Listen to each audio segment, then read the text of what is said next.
26 months of Brits on top. Here's to many more.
Bros defo on the Ooper and we'll never see that. What's up, Clarko? 26 months of Brits on bottom. Hey, you know what, man? That is so true.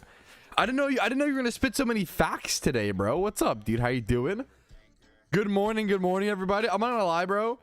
My mic almost didn't work for a sec, and I was about to the whole desk out the window. It was about to be a Monday fucking morning. Holy guacamole, boys.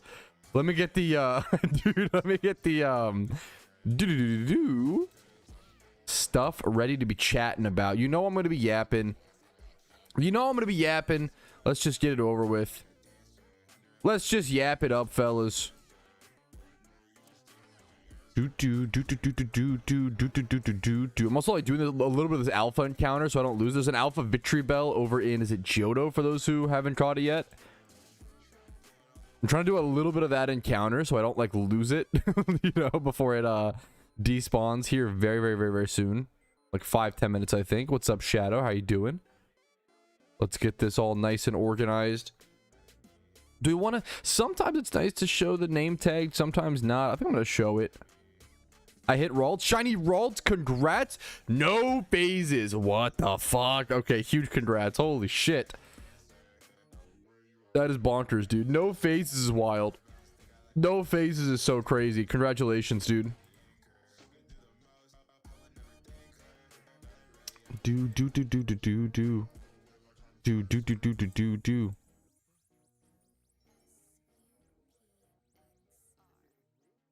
I think I'm almost fully ready. Dude, there are so many fucking what's it called? So many what's it called? I'm gonna warn you guys now. I'm gonna start cracking down on I know like the problem is like this joke is normally fine. I do want to start like, no disrespect, like nothing crazy wrong. I want to start cracking down on like needless negativity. My mind's not been in the best spot recently. And I think when I go live and like almost every joke is about like how little content I'd make and underworking and, you know, blah blah, it's starting to weigh on me. Like, with all due respect, no bait day. Yeah, I think it's a no bait month. I'm gonna be honest, for at least for a little, just for a temporary. Oh yeah, it's September 29th, so it's a no bait month for the rest for 2 days. but like, no, genuinely, I'd appreciate if my community put the kitty gloves on for a little bit. I think that's unironically, yeah, boundaries. I appreciate you guys. I usually like the satire. I don't think like you're not doing anything wrong. Like, it's not really like you guys doing anything wrong. It's more of like a changing direction of speech a little bit, because it's been weighing on my head a little bit, and it's been disincentivizing me from going live, and that's not good for you guys. Not good for anybody, you know. So anyways, we can talk about the yada fucking sappy sap lame stuff and move on. Okay. There's a million catch events to cover today. It's pretty crazy, dude. It's pretty wild. I am so glad you watched it, and I'm so glad you enjoyed it. I could talk about, like, dude, I genuinely still, like, at night before bed think about The Long Walk, and it's like makes it, I've been sleeping poorly, but it's such a good movie. Like, dude, it's so okay. Well, wait a minute, I'm gonna ban you next. No, I'm just kidding. I don't want to overglaze either, okay? You're too too nice, okay? Chill. I don't want the over. I appreciate it. It's very nice, you know. I can't, you know, I'm just, yeah, I want to chill out a bit. We'll do some grind. We'll see what happens. I do need to try British beans on toast. I've been keeping it out. We need to like go to Walmart. Dude, it's so hard to find Heinz beans in the US. I might need to buy some online. I'm reaching that point where like I might have to be the option. Okay. Trying to figure out. I think we're ready. Do we have a lot? Yeah, I think we're just ready. I think we're ready. There's so many catch events to cover today. Perfection is hard to come by. Yeah, or like, you know what's crazy? Okay, I'm gonna do one British joke before we start. What's crazy is like they can sell almost anything. You know how, like, you know, American food restrictions, they can sell us almost anything and call it food, bro. Can you imagine, like, even the American people won't eat Heinz beans? Like, it's such fucking slop that even like the cake bread enjoyers won't even partake in such a slop dashery. It's pretty wild, man. Anyways, okay. Root beer. I would love to try root beer beans. That sounds amazing, bro. Hell yeah. I unironically think like Dr. Pepper flavored beans probably sell more than like Heinz beans. Doing catch events. That's really cool, man. There's a lot of okay, let's just go over it, man. There's so many catch events. Previous episode, the berry farming stuff will come out in the, I'm gonna keep a little bit of a secret. I appreciate you checking in. I had some, so how do I describe? I berry farmed for a few days and I came to a specific conclusion, and I'm not gonna say what that is. We're gonna have to wait for that. Okay, I think that'll be a secret, little secret meme. But let me okay, stop stalling for content and actually start, boys. I think it's time. I think we're ready. Have we stalled enough? We stalled enough. Okay. We got a million catches to cover today. Okay. Okay. Yo, what's up? My name's Patrouski, and welcome back to another PokeMMO stream recap, your daily source of tips, tricks, information, and what's going on inside the general community of PokeMMO. Today, we're covering a ton of catch events, PvP tier changes, and then a few community posts, a few suggestion box posts, but there are so many catch events right now. It's fucking crazy. Between the Western world and then the Chinese catch events are pretty insane. We're also, in my personal opinion, this is just an opinion and speculation, nothing fact-based, so please keep everything else with that in mind. I do think that right now is like, if we are going to get an update before Halloween, which we should, the devs said they would have an update. I believe they said mid-August to like late August to mid-September, and now it's late September, so we're pushing that date pretty strong.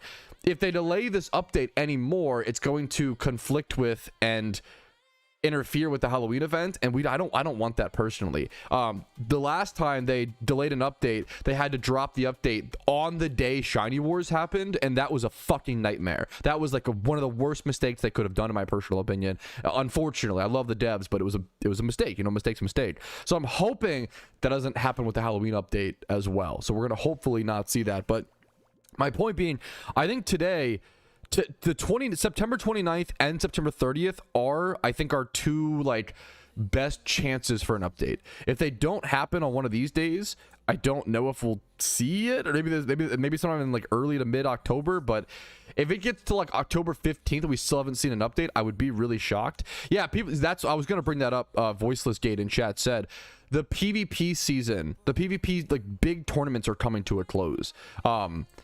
Are they actually already done, or is there another one coming up? Could be tomorrow, since that when the current PvP season ends. So what happened? Oh, I see what you're saying. The season. So the big tournaments are done. The big seasonals, those are gone, which that's huge. That's absolutely massive. That's a big thing they don't have to like interrupt now, which is huge. And then the season, let's see, when does the season end? Oh yeah, the season ends at the end of the month. I see every 3 months the season ends. So it's possible it's like end of September, like October 1st we see an update, or September 30th. But once again, that's speculation. I'd love to see an update. We'd love to see it early. I really hope it doesn't collide with the Halloween update like it did previously with the Shiny Wars. That was detrimental. So hopefully we see something happen. That's my best wishes. I'm still on the optimistic side, even though it's been a little bit tougher over the past few months in PokeMMO. Thank you for the 3 months of subs lately. I really appreciate that. Let's continue onward to our actual, what we're here to talk about, right? Tons of catch events. So, first things first, there is a Vespiquen Combee catch event on the 3rd of October, Friday at 10 a.m. ET, Route 12 in Unova.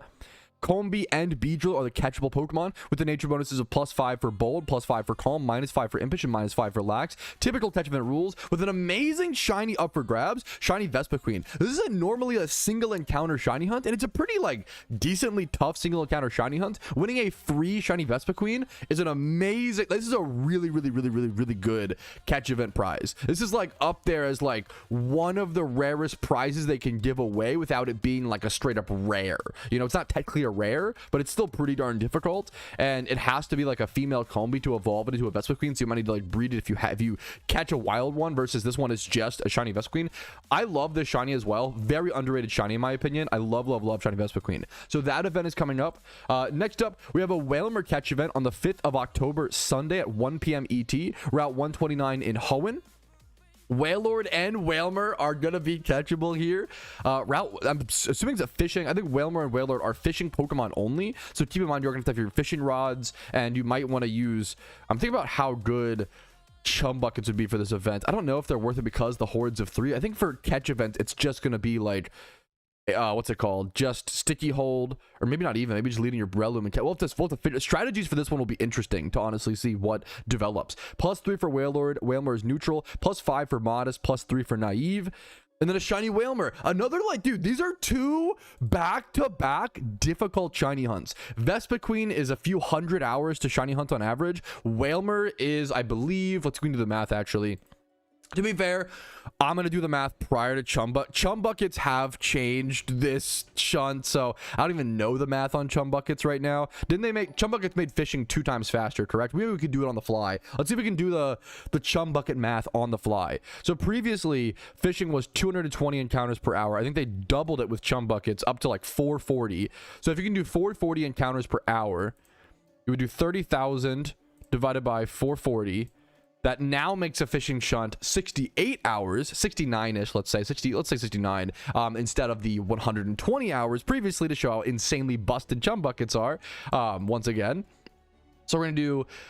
Yeah, so, and then Wailmer has a 100% spawn rate. So, a Wailmer shunt is normally 69 hours, and you just save that if you just win it from a catch event. So, it's super worth it. You can shiny hunt at the same time while going for the chance at a shiny one, while possibly winning RP. Catch events are amazing. Certain catch events but stand out more than others, but that's a fantastic one to do. Next up, on the 10th of October, Friday, at, 2 p.m. ET, at Route 201 in Sinnoh, there is a catch event that has Bidoof, Starly, and Mime Jr. I don't recommend popping lures if that's a lure species. Lures generally aren't recommended, in my opinion, for catch events because the double battles just slow things down too much. But Bidoof catch event, that's always a fun one. A lot of good breeders, a lot of fast catches. Jolly's +3, Naive's +3, Calma's +3. Then you also have the prizes, which are not actually Bidoof and stuff. It's the Sinnoh starters. So it's a really good like beginner Sinnoh catch event. Turtwig, Chimchar, or Piplup. No shiny, of course. These are just too rare to give away for free. It makes sense for an event. Plus 1,000 RP. Fantastic catch events. Now, we have one communal catch event to talk about, and that is Pokedex's Safari Showdown. I shout it out almost every day at this point because he is hosting, in my opinion, one of the most unique, interesting, fun catch events in PokeMMO. Welcome back, Veggie. He does an event every weekend, every Saturday, where you catch Pokemon for 1 hour in the Safari Zone and then use those Pokemon in a little mini PvP tournament. You don't have to be good at PvP to play this. This is like a for fun, like using wild, raw Pokemon. You cannot EV train them, you cannot level them, you cannot like add moves, no ability changes, no items. You don't need to, don't be afraid if you see the PvP thing and think you need to be good at PvP. You don't need to beat for this. It was really cool. He had his biggest turnout yet, I saw down here. Yeah, the biggest turnout so far. I think this is a really fucking cool event. I cannot recommend it enough.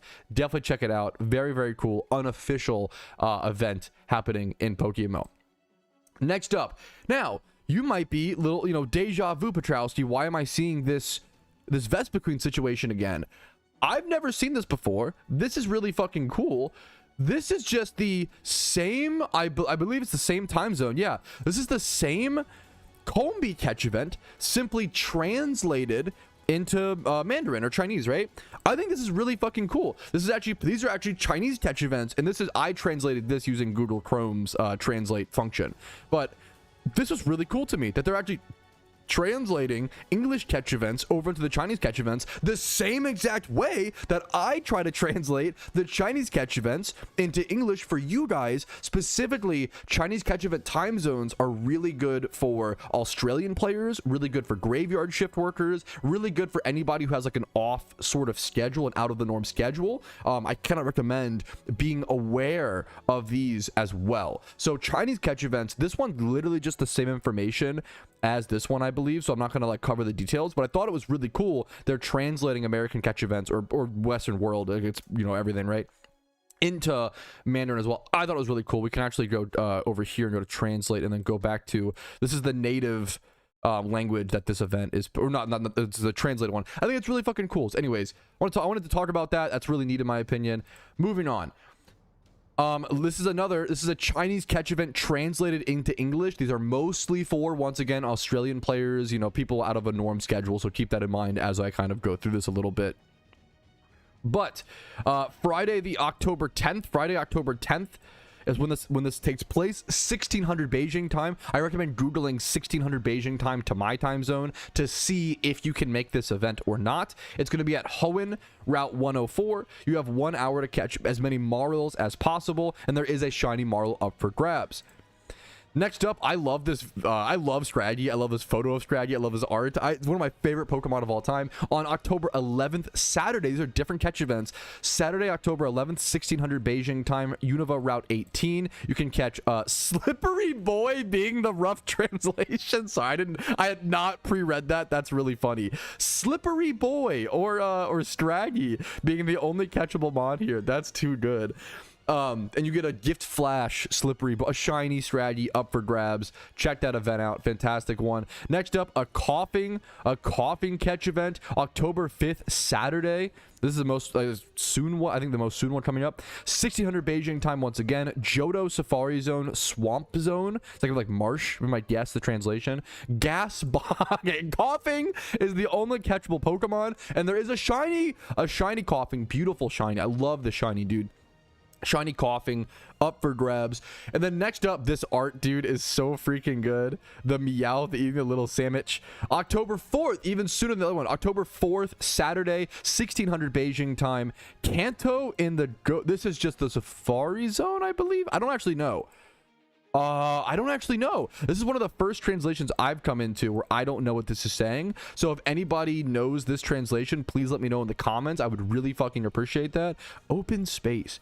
I could check the Meowth spawns perhaps and see what they're trying to say. But yeah, Kanto region. Somewhere in Kanto, there's a Meowth catch event, and that's a shiny Meowth as well up for grabs. All right, that is all the catch events. There were so many catch events to cover today. Thank you guys for your extreme patience. But next up, we have PvP changes, some pretty big ones. I always say, even if you don't play PvP, okay, PvP changes are extremely good to know for the market and for breeding for profit. If you want to make money, which almost every Pokemon player needs to make money, like, you know, knowing what changes have happened to the metagame is so freaking crucial, okay? So, October 2025 movement thread. This is the PvP changes for October. We have moving up to OU from UU, Sableye. Sableye is now in OU. That's pretty crazy. Prankster Sableye is just so good. Being able to have that priority to throw off a Will-O-Wisp, throw up screens, throw up whatever it needs to, right, is really, really freaking powerful. And then down to UU from OU, we see Magnezone and Ludicolo fall. These Pokemon falling out of favor. Ludicolo really only being really good in rain. Otherwise, it's kind of just an NU if it's not like in a rain team. I was going to say, Despin said it too. Magnezone down to UU is massive. Magnezone is really freaking good, dude. Magnezone is so powerful. I'm really shocked to see it in UU. This mon is strong. Magnezone is one of my favorite Pokemon in OU because it checks Scizor pretty well, like almost, not amazingly, unfortunately. I wish it was better, but pretty darn well. Close combat Scizor still kills Magnezone. Fun fact. Anyways, to UU from NU. These are mons moving up to UU. Magneton, we've seen this mon 9.54% usage. It's pretty crazy. Also, it's weird. I just realized Magnezone and Magneton are gonna be in the same tier. Now, that happens every so often in Pokemon, obviously, because the Eviolite item makes Magneton do a very different thing than Magnezone. It makes it very tanky, whereas Magnezone hits a lot harder, does more damage, but it's gonna be less bulky than Magneton. Ninjask moving up to UU is pretty interesting. The speed boost little demon. And then, okay, to NU from UU. So these are mons move. This is always the exciting thing for me, in my opinion. These are things moving down to NU from the UU tier. Cinccino, which has been kind of back and forth between NU and UU ever since it got its skill link, certain ability to hit more times with like Tail Slap and Seed Bomb, or not Seed Bomb, Bullet Seed, things like that. Glidar. I think Glidar is going to be fucking busted in NU. I think this mon will get moved back pretty quickly. This is insane. I think this mon is just too, I think it's been in NU in the past. We had the same problems. Now, I'm no PvP expert. Let me even qualify. I have not played NU PvP in maybe a year, maybe maybe longer. So a lot of what I'm saying is conjecture based on old metagame knowledge and based on old things. I've played Pokemon for a long time. NU was actually my specialty way back in the day in like 2013 to 2015, and I was never really that good. I want to qualify all these things. These are just my opinions. I'm not saying that, you know, I'm the expert of PvP by any means. Yeah, but people in chat seem to agree. Gligar, this has happened before, and it's just too strong. It's just Gligar is too tanky. It does too many things while only really being weak to, you know, Ice Beam, right? Like that's its main weakness, but it's just not. It's not enough in NU. And NU, it just tanks too many things, and you can't do enough damage to break through Gligar reliably. Golduck, I see no problems with, personally. Kabutops is... I think Kabutops is fine. I think... we'll see. Maybe I'm wrong. I think Kabutops is fine. Poliwrath. These mons are threats under Rain. I have no problem with these. Shaman is now down to NU. I think this is the first time this has happened. So I have no idea. I don't know if this will be too busted or what it might be. Seed Flare Shaman. I am curious, man. Look at it. I mean, look. So, yeah. A vote has been started to quick ban Shaman from NU. They are already talking about it. That's crazy. That is so interesting. I could see Shaman being busted, but I honestly just don't know. I don't have enough experience playing with Shaman. I don't want to talk out of my depth. I take that very, very seriously. All right. Some pretty crazy tier changes, man. I think OU players are going to be looking for those Sableyes. If you want to breed up some hidden ability prankster Sableyes, there could be some good money there. I think it's good to keep a lot of that in mind. Next up, okay, this is the same person who made the post, and this guy is pretty on. I think this guy is honest and earnest, and I respect his post, even though I kind of disagreed. Not even disagreed. I was unsure a lot of what he was trying to say. He made a post recently saying that they should change it so that Mysterious Balls, you should click it once to open 10 of them. And my thing was like, I don't really know if we need that. Like, is that really the problem in PokeMMO? Like, Mysterious Balls are already so fast. Do we need to make them faster because they're already so fast? Is there any harm in making them faster? We're just kind of feeding the whales with that kind of update. I just don't know. I'm kind of unsure / I just don't know, honestly. I don't know if it's really that good of an update / worth the devs' time. But he has a new post talking about buffing Mysterious Balls and sealed products in some way, and I don't know if I agree with Mysterious Balls. Are already so insane. They're one of the most busted items in Pokemon, my personal opinion. I don't think, in my opinion, if the process of opening Mysterious Balls is overly tedious for you, PokeMMO just might not be for you. Like, no disrespect, but this is the fastest shiny hunt in the entire game. If the method is tedious, I don't know what. Also, you only click one button. For those who don't know, to open Mysterious Balls, you only click one button. That's it. You just sit there and you click, like, you keybind Mysterious Balls to like your F key or your F1 or whatever, and you just sit there and you click it. You're doing the fastest shunt in the game by clicking one button. I don't know what to tell you. Also, it only takes about an hour to hour and a half. The problem is you don't even need to do it for that long because Mysterious Balls shiny rate is so freaking low. The real problem with Mysterious Balls isn't the speed of which you open them, it's getting them. It's really hard for there to be enough Mysterious Balls on the market, which kind of balances them out to some extent, right? What worries me is he goes down to say the supply of Mysterious Pokeballs and red envelopes is too high. The supply of Mysterious Pokeballs is 3920. This is not. What do you mean this stock is too high?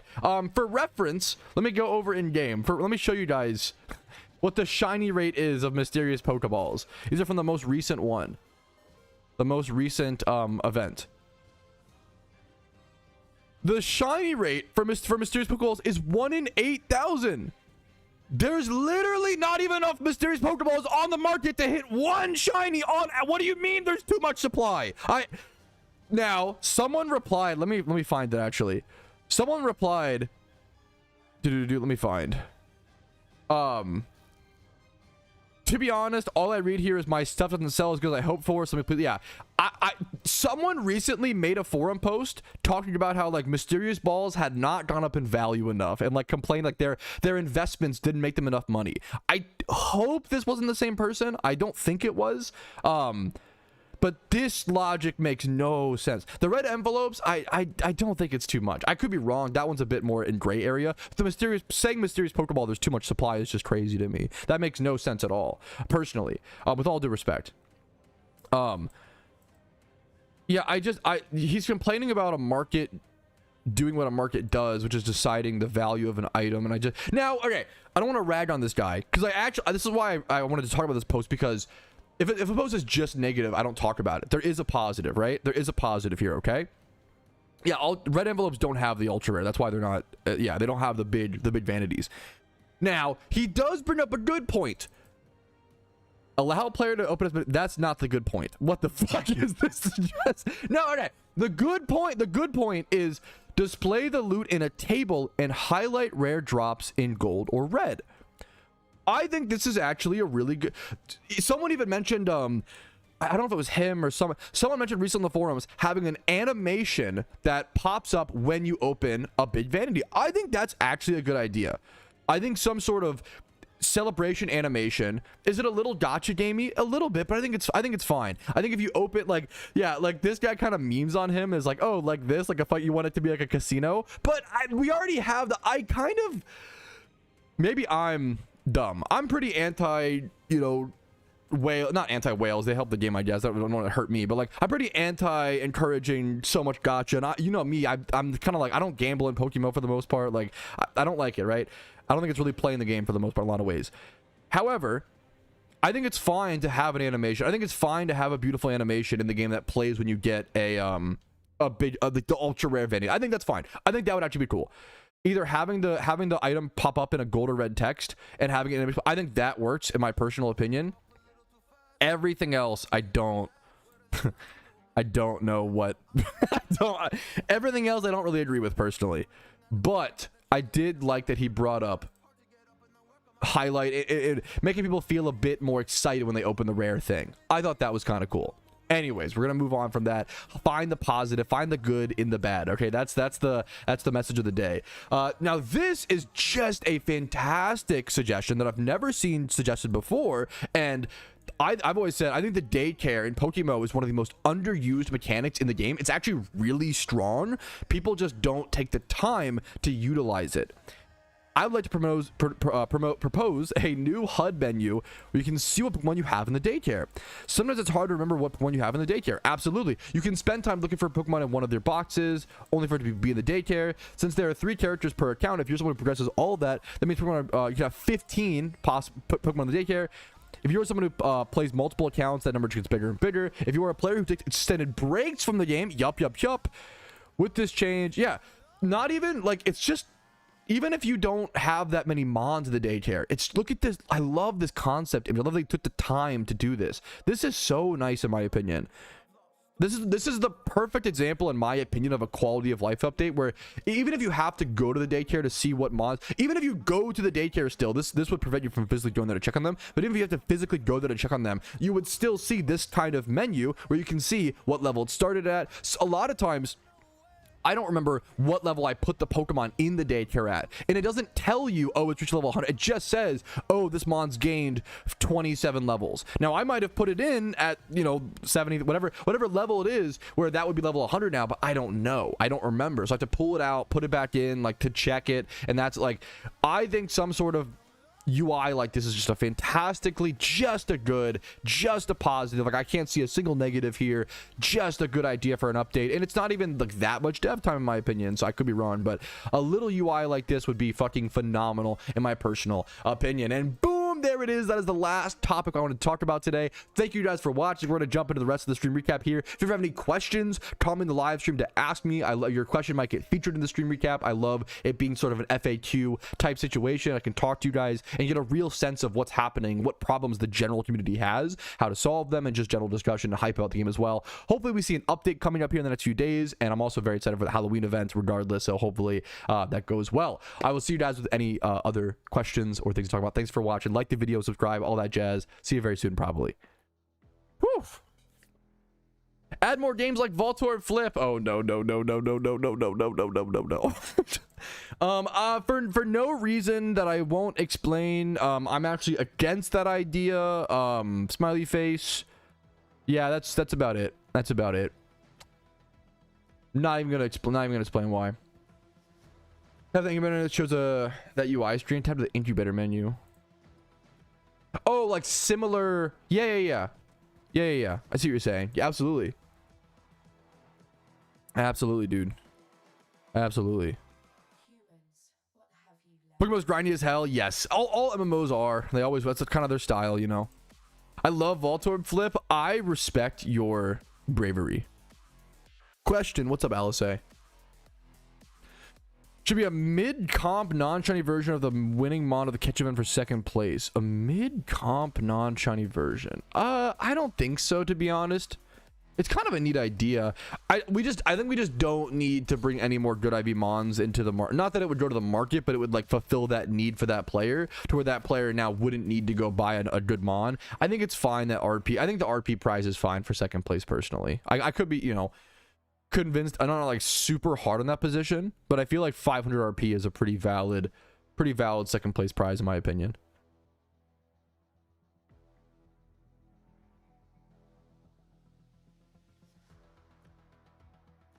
All right.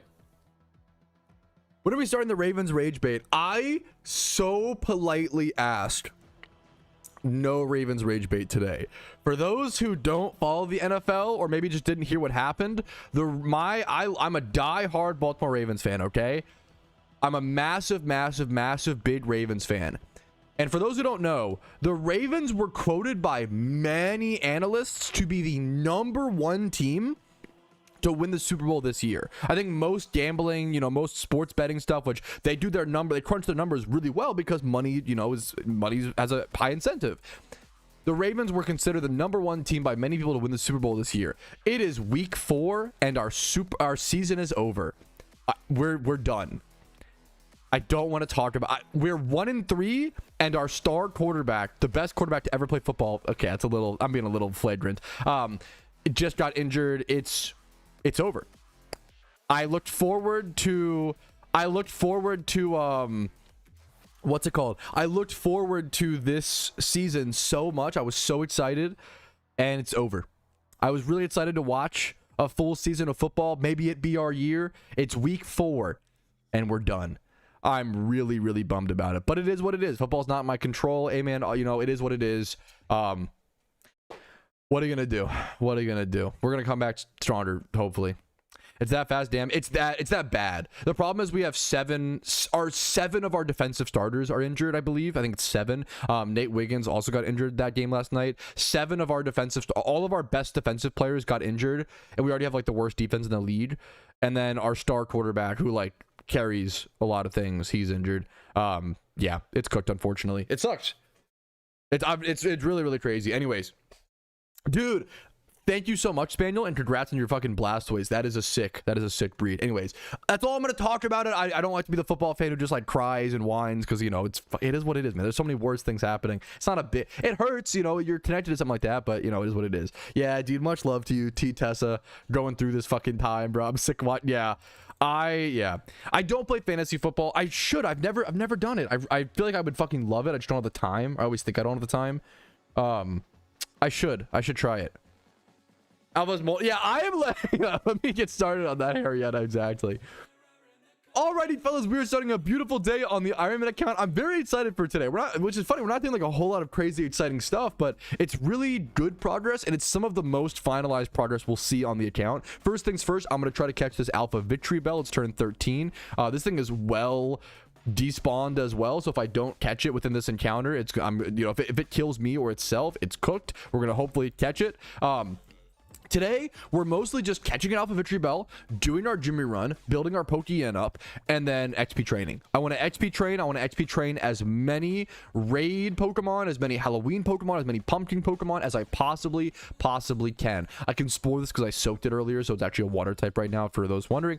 So yeah, that's our plan for the catch Alpha, Jimmy run, XP train.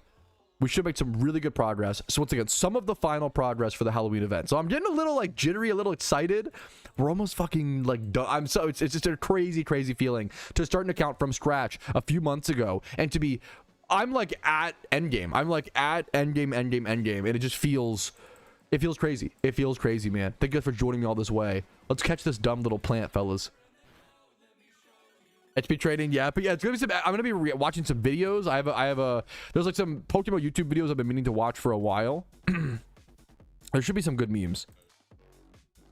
Do you think making it all? Yes. Oh my goodness. Let me actually do a little clip on that.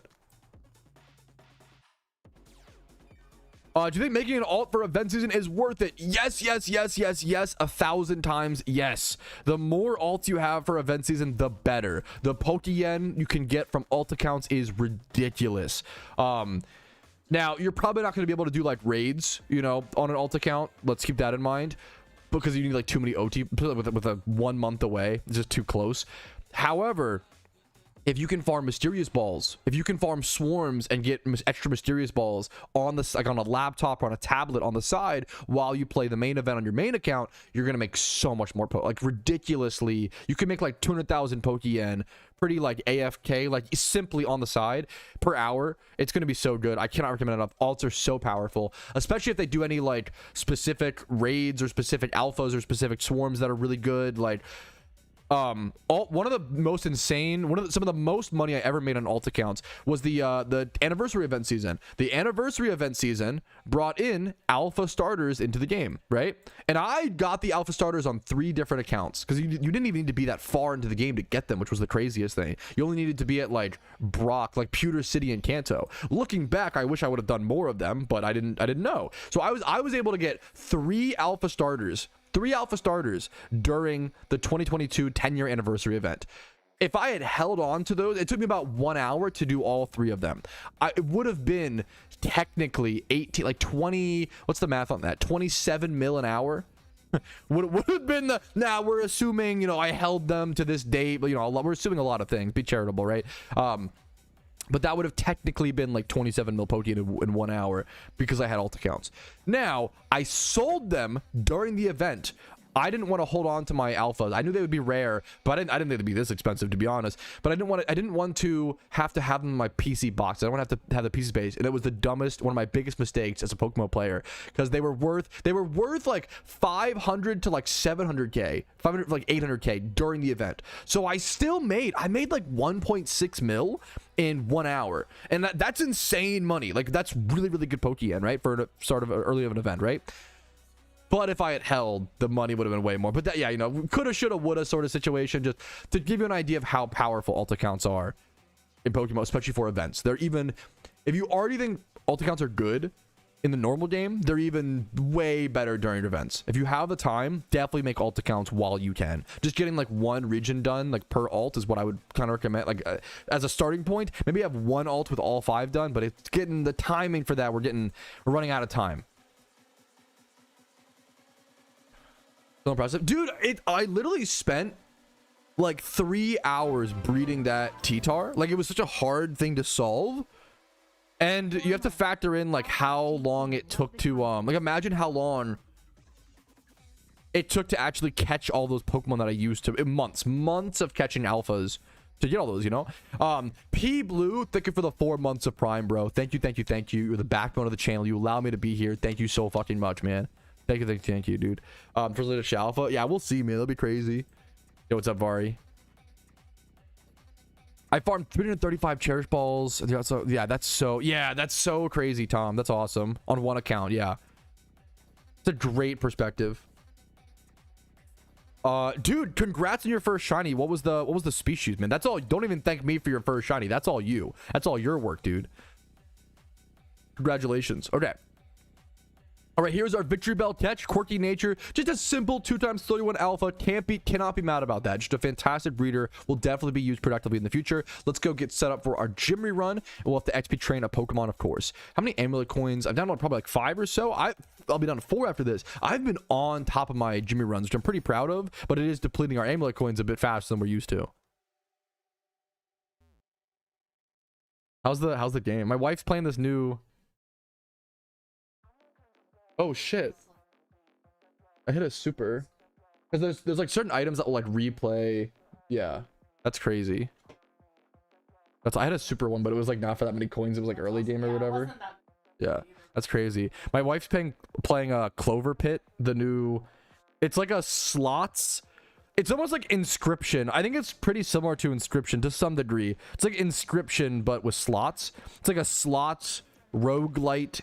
The strategy is really fun. I really enjoy, like, I know Northern Lion's playing it right now, dude. That's so fucking funny, Ramel. It's so good. Let's go gambling. It's really fun, dude. It's really good. We were playing it last night. We had a really rough day yesterday. Not even like the, you know, I mean, I don't know. And we played Clover Pit, and it was like the perfect, like, fuck, man, we really needed a win. We were so happy Clover Pit was good. Died for the first time. How far did you... My high score is like 5.6 million, I think. Casey, like, couldn't get a run going for the longest time. But now, what's your high score now? 36 mil. I think she like couldn't get out of like the first like 3 deadlines for the first like 3 hours or some shit. And my first run was like my first run was still my best run. It was like 5.6 mil. But now she's crushing me. Now she's fucking way better. Got me? Yeah. Dude, it's so tough. It's really hard. It's a really hard. Getting out of the early game feels like the hardest part. My first run, not really lucky. Dude, I'm honored. I'm so happy to hear that, Sammy. That's fucking awesome, dude. I'd love to make more Iron Man guides in the future if they can really help people, you know? Okay. Did we get Raikou? Who's to say? Who's to say? Let me, Unova, Jimmy Run. So I'll take that. Yeah, dude, getting out of the early game is just really, yeah. Gamba? I know what we could do a Gamba for today. I am going to be XP training. We could do a Gamba on whether I get a shiny or not today, I guess. We could do that. Just going to be like XP training. So just like time swipe forwards. Yeah, XP training. So fucking hell yeah, man. Happy to hear it. AO Econ, what's up, dude? Happy to have you, man. Happy to hear it, dude. Move this over here. Let's... This. Okay. Grab our Jimmy Run team. Double Typhlosion. The one Garchomp, and then something to level... I need to get this to 100. Let's do that. I'm trying to finish the Pumpkin team. What I'm working on. Thank you, Ramel. Yeah, it's already been 4,500 encounters since Blue Goo. Yes. Yes, yes, yes.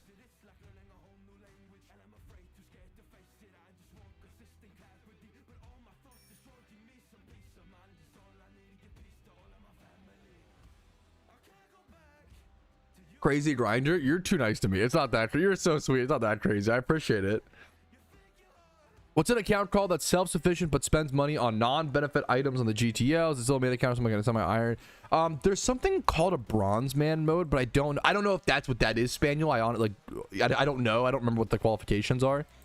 But there are like, you could even like introduce like, you could even say like, yeah, I play PokeMMO like somewhat self-sustaining. I'm not sure. I will say I'm not sure what you mean by non-benefit items. I'm not sure what that means. Like vanities only? Or yeah. All right, it is Jimmy Run time. We're at about 1.5 million Pokemon. We're leveling a Aerodactyl starting at level 90. This is also, I have not, oh, I just realized I have not tracked at least our last 2 Jimmy Runs, I think. I'm gonna lowball it because I always say I'd rather underestimate than overestimate. I think this is Jimmy Run 57, I believe. I'd rather underestimate than overestimate. I'm gonna assume that's 57. But yeah, Jimmy Run number 57 on our account. We're gonna go ahead and pop our amulet coin, get this fella started. Boom, down to 4 amulet coins. We're gonna reach a point once again where we're just like self-sustaining, preparing for the Halloween event. We're gonna reach a point where we're just amulet coin farming, Jimmy running, and then maybe XP training. I love to Everstone farm and get some breeds, a ton of breeds done as well, but that'll be a bit further down the line. I need to clear a box space. I need to clear a box space for the Halloween event. There is a part of the event called like to get the mysterious balls. To get the mysterious balls, you need to catch a bunch of swarm Pokemon, and that takes a fair bit of box space. So you want to stock up as many Pokemon usually in your boxes as possible. I do, Birdo. I do. I just added them recently, Birdo. I added them actually recently off camera, I believe. I'm self-sufficient, but I do spend on vanities. Ooh, I don't know if there's a name for that. I recommend, like, the beauty of Iron Man right now is like, the beauty of Iron Man right now is that there is no... Do you sell stuff on the GTL as well, Spaniel? That's the next question. The benefit of no official Iron Man mode is that we really can just make our own rules. That's the goal of a self-restricted account, you know. Let me double check this really quick. All the stories, dude. That is the hardest part for me, Semtex. I super get that, Semtex. That is the hardest part for me by far. I really hate storylines. Dude, if it works, I respect the, you know, emotional attachment. Or is it a good investment? That's up to you. I can't give you financial, you know, I can't let that decision. It's like being like, hey, Patrouski, should I buy Bitcoin now or no? It's like, I'm not gonna be the one that, I'm sorry, all due respect, you got to make your own decisions on that, you know. Like, could it be a good idea? Absolutely. I just don't know. Just curious, do you know what the efficient USD to Pokeyen conversion, if you could guesstimate? The only way I would ever do that is by how much USD do you spend to get like RP. I would just do like an RP conversion. That's, yeah.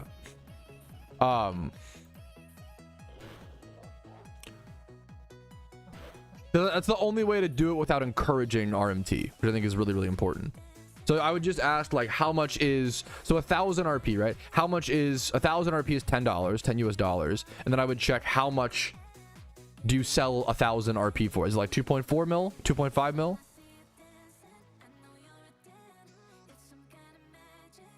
How far as the decks? I completed it a few episodes ago. What's up, Toki? It's been completed for a little bit. I'm in no rush to do Heatran before the event season. I think Heatran will be a post-event season goal. I also don't really care to do it with a full team of irons. The same way I don't. It's like an extra. I respect the extra cherry on top. But I know some people are looking to do the first, I believe, the first Iron Man only Heatran run. And like part of me is interested in that, but I don't know if I can properly dedicate the time. Dude, yeah, and that's super fair and respectable, Blarg. Should I sell all my assets and bet it on a red? I mean, that I can safely say no. I'm new. Can you give me some tips? Yes, I have a video called 63 tips for new players in PokeMMO. Hopefully this will help you. If you have any specific questions about any part of the video, let me know.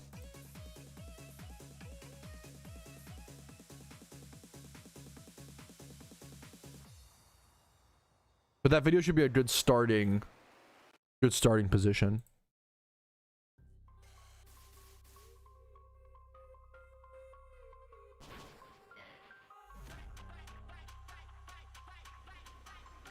Flyman team, it would be good content, but I also want to spend time with my wife, and like that's the I need to stop dedicating my entire life to work is kind of where I'm at. And the problem, like, and you guys aren't doing anything wrong, but the problem is I have a problem of overworking, and then I also have a beautiful, lovely audience who constantly encourages me to do more things. It's not your guys' fault. You like my content so much, and that's a fucking honor. It would be good content. I just don't want to dedicate the time to it right now. I think Heatran raid will be a post-event season sort of thing. I think I've done a lot. I think I've played a lot of hours on the account. 883. I think I calced it actually recently. I think I've averaged like 220. For reference, I've averaged like 220 hours a month, I think was the math. 5 to 6, 1, 6 to 7, 7 to 8, 8 to 9. Well, maybe a bit less than that. So let's do is that 4? 883 divided by 4. Yeah. But then also we have like from 12 to 29. So let's say 200 hours. So around I've averaged about 200 hours a month playtime. So that's was that 50 a week? 50 a week of playtime.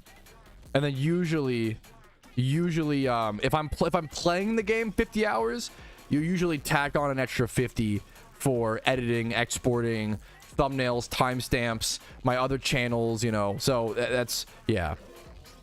Patrouski character, I'm just not playing it, Barrels. I don't know what I'm not worried about it.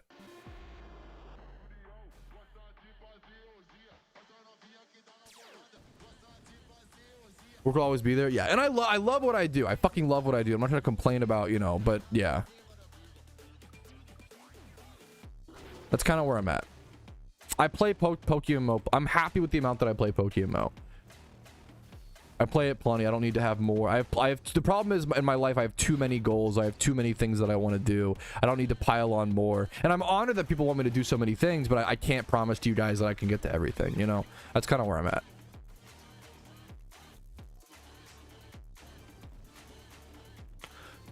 I want better chances. They're a bit different. So payday pick up Meowth. Payday you get the Pokeyen, and then pick up you get a random item off the ground. Thief takes items that the Pokemon holds.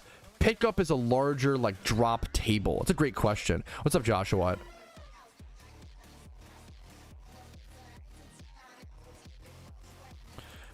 I think Dream Essence farming from Darkrai 5J will be auto open for those players currently on a Darkrai something orbital. I have no idea. Never mind, Reed. I'm not sure. Well, we'll just wait. I'm still like, wait and we'll see sort of thing.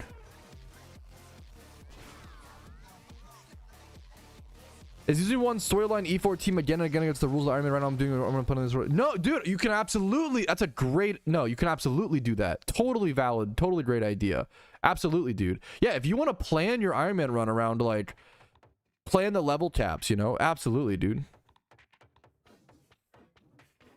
This is unironically... So, this is actually a really interesting point Barrels brings up. And I've been shocked. I've been surprised how many people have played an Iron Man account. How many people have, like, been active.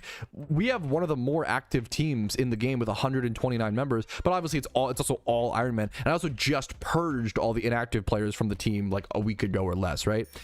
So Barrels basically says, and I super agree with this, Barrels says, to be honest, the fact that so many people are joining in on the Iron Man thing makes me think there is an issue with the end game content grinding in enjoyment. I said, like, I didn't start my Iron Man because of the chum buckets and temporary incubators and incubators in general update. I was lucky that I made mine before that, but I did say, like, I'm really glad I did. I'm really glad I made my Iron Man before that. And I'm really glad. If I hadn't made my Iron Man before that update, that update would have been, I could almost speak certainly, I don't know for sure, but that update would have been the surge to really create it. Because they're making endgame way faster in Pokemon. Like, the hyper, I'm fine with making it faster to get raid Pokemon. I'm cool with making people... Making the means to the end more accessible. That's always awesome. I think... Making it so that new players can get raid Pokemon faster to do raids, that's a good thing because you're getting to the skill-based content. Making it a little bit easier to get PvP Pokemon, I think it's a really good thing because it's a means to an end. You're getting those PvP Pokemon to play PvP. But as soon as you start making the end faster for no reason, it's kind of, why are we doing this? As soon as you start making egg shiny hunts faster, 300% faster, around roughly, people that really upset me for that number, but the egg hatching part, the egg creation part, which some people have said, oh, it's not the whole hunt being 300% faster, Patrouski, it's only the egg part. The egg part is like, if you've egg hunted, you understand, the egg part is 90% of the hunt. So you're getting lost in semantics. So 90% of the hunt is 300% faster. Excuse my French. Like, okay, you're missing the point if you're getting stuck on those semantics, right? The exact percentage does not matter. The point is, it's a ridiculous degree faster, as well as chum buckets making fishing double faster is just really, really crazy. This is also true. A lot of people are taking a break from the game. That is super true. Right now is the biggest break period for PokeMMO. Not some of the end game specifically, so there's certain fish counts and Iron Man. Yeah, I think that's true. That's also fair points. I'm not saying that's a really good point. Really good counterpoint of, like, it's not just that, you know, I'm not saying PokeMMO is screwed or the end game is screwed as well, which I think a lot of people are unhappy with. A lot of the end game players are like, hey, the reason we play PokeMMO is because of the difficulty. Why are we making it easier all of a sudden? Like, you're balance. Once again, I've said it a million times, but you're balancing the game around people who don't play that part of the game. It's, you know, what are we doing? Do you think group Iron Man is cheating or not? Absolutely not cheating. You're just playing a different type of Iron Man. Please do. Absolutely. Me and my bro are going to make one. Dude, hell yes. The beautiful part of not having, there is a benefit to not having an official Iron Man game mode right now. I would love to get one, obviously, but the benefit is it's a self-imposed challenge. As long as you are honest and state your, like, goal. Like, if you play a group Iron Man and then don't tell people that when you flex your stuff, that's not good, right? But if you're a group Iron Man, hell yeah, that's awesome. I think it's so fucking cool. If you don't know, what's it called? If you don't know, Group Iron Man is you can get up to like in RuneScape, you can get up to like 4 people and you can only trade between each other. I think it's a fantastically fun way to play PokeMMO Iron Man. If you want to make it a little bit easier, maybe you don't have a whole lot of time to play Iron Man, but you could play a group Iron Man where like one of you farms Everstones, one of you farms the amulet coins. Like it's so much faster. It's so fun. I would strongly recommend group Iron Man. Is a lot of fun. If you have a strong group of friends, it could be a blast. It could also tear you apart if you have to be careful. It could also tear you apart if like one of your friends starts slack on the work tremendously but still using the benefits of the others. You know, there's a little bit of friction that can happen, but it's a lot of fun, man. What's an Iron Man challenge? An Iron Man challenge is just an account that cannot trade or use the GTL. It's as simple as that. Great question. Do they have any players with Legends ZDA coming out soon? I don't think anybody in PokeMMO would ever quit. Now, if the game was out, I agree with you. People in PokeMMO almost never quit before a traditional Pokemon game comes out. That doesn't really make sense. But they do. I'll be honest with you. PokeMMO players absolutely do. I've seen so many endgame PokeMMO players. I think Awkways did this. The leader of Team Mister when and it's a good thing, not in no disrespect. When Legends of Arceus came out, right? A lot of the best PokeMMO players quit PokeMMO for like 2 weeks to go beat Legends of Arceus because it takes like 2 weeks to like 100% the game. I'm being hyperbolic, not really, right? But then they just come back to PokeMMO.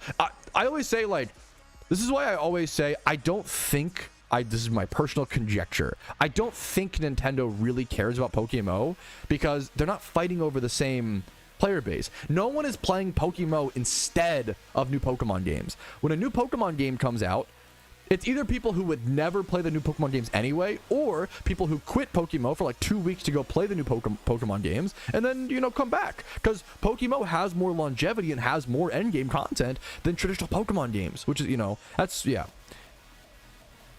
I would love official, yeah. What do you think about official randoms PvP tournaments? I would personally love randoms PvP tournaments. I love randoms PvP. It's my favorite format, I think. And yeah, it's the only format we don't have like official, besides like, you know, unsupported ones like Little Cup, to be fair, but like it's the only official tier we don't have official tournaments for. I would love randoms tournaments. Would they be the most balanced of all time? Probably not, but I still think randoms is a very, very skill-based format, even though it does inherently have a little bit more RNG than the other formats, right? Inherently, right? But I love it. It's a lot of fun. I would love to see an official randoms. Now, the only problem, I just thought of this, the only problem, how would you do it?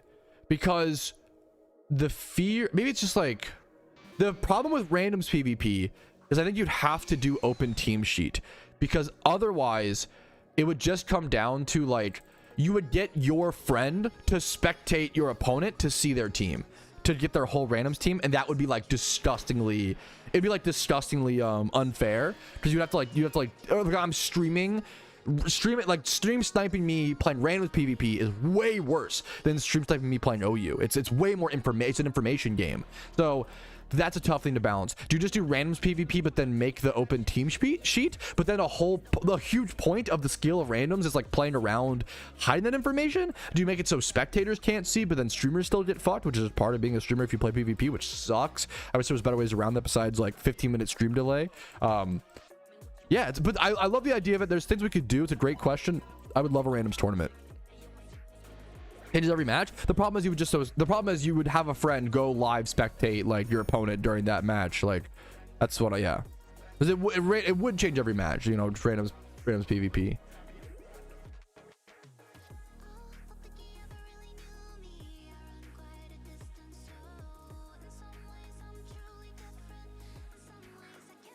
I should make a video on that, Squash, at some point, to be honest with you.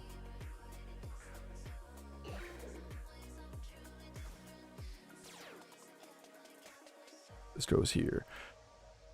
Do you mean like stuff in the gift shop specifically, Squash, or do you mean like any kind of? The problem is like it would be a lot of normal account progression stuff. So if you're gonna spend money in the game, make sure you like get a gym rerun. Like you would buy RP vouchers and then sell them to get Pokeyen, and then buy like a gym rerun team and buy a catching Breloom, and like you'd buy like all like the important stuff to grind.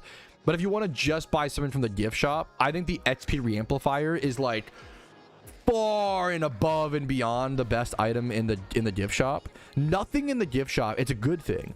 Nothing in the gift shop is required. Nothing in the gift shop is like so fucking good that you need it. But the XP reamplifier I think is the closest thing.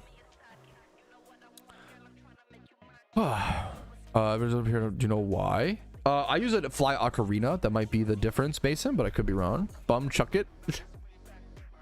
You should be buying bum chuckets with Pokeyen is the problem. They're just so fucking stupid. You just buy them with... If you're ever fishing shunting, just buy chum buckets. They're so dumb. They're so busted. It's spending... For those who don't know, if you're gonna fish and shiny hunt, you literally have to use chum buckets. If you are not, you are wasting so much time. You are spending 92,000 Pokeyen to save an hour of your time every time you use one. They're so busted. They're so insane. Yeah. I would try to get a good IV Smeargle because you're probably going to use that Smeargle for like hundreds of hours, right? So it's better to get a good IV one. Not like amazing. Just like 20 plus attack, 20 plus speed is probably good enough with like a good attack nature like Naughty Lonely Adamant. I mean, Blue Fish, yeah. I mean, if Chum Bucket's really good, if you're a fan because it's so powerful, I get. And I once again, I wanted fishing to be buffed. I was a big advocate of, okay, I'm down to make fishing like 20%, maybe even 30% stronger. They made it 100% stronger. Like they buffed it, they cranked the numbers up a bit. But it is what it is. So the players' teams, you can in normal, maybe not in. If you can in randoms, that already solves the problem. Shoo. To be fair, sorry if I'm mistaken there. If you can't in randoms, that'd be amazing. An Ironman account with a full set of... Oh my... Yeah, absolutely. That would be an achievement. That'd be a crazy... Even an Ironman with one ocarina is an achievement. Like a crazy... Like, getting RP on an Ironman is so hard. Like, I would call getting any RP at all a, like, tier 3 achievement. Like a end game, you know, like... Yeah. Speaking of which... Sniped third place on that catch event recently, bro. Never give up. Seeing that score sheet was so... Let me go find it, actually. That score sheet, actually, I don't know if I can. I think I got rid of the bookmark, but it was like first place Delibird caught like 4 minutes into the event, second place Delibird caught like 13 minutes into the event, and then like fourth place was caught, like all the other Delibirds were caught like 15 minutes or less into the event, and then mine was caught with 47 seconds left. So good. The rate is still the same. What makes chum buckets so good is that it doubles the speed of your fishing. So without chum buckets, you get about 220 fishing encounters per hour. With chum buckets, you get 440 to 460. You literally double your encounters per hour. The shiny rate is still, like, the number is still the same, if that makes sense, but you're getting it 2 times faster. No catch event today, to my knowledge. Rage made me so bad. You got very, very few catches. Yeah, very tough event. Flip the dev switch. Yeah, that is also true. That is also true. Thank you guys for being so nice to me today, by the way. I appreciate it. How should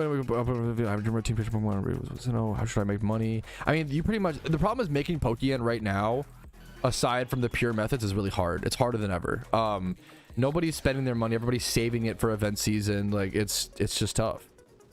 Never giving up. That, dude, unironically, like, it's a meme, but it's powerful. Okay. Jimmy, if you do your Jimmy run and trainer run every day, you can make 500,000 Pokeyen. Ease at least, and that's per account. If you have multiple accounts with just Jimmy run, if you do 4 Jimmy runs a day, you can make, what is that, 1.2 mil, 1.2 in 4 hours. So yeah, I mean, our seasons, I talked about it a little bit earlier, Oso, and I said I don't want to talk about it anymore, but you're the king, Oso. You get the pass. Our season's over, Oso. I don't know if you saw. Lamar got injured. We're done. We're literally done. It sucks. It is what it is.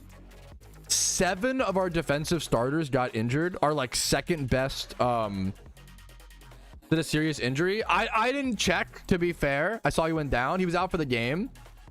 I was so fucking cooked. Lamar injury update. I couldn't finish it. I think it's over. I think our season's done.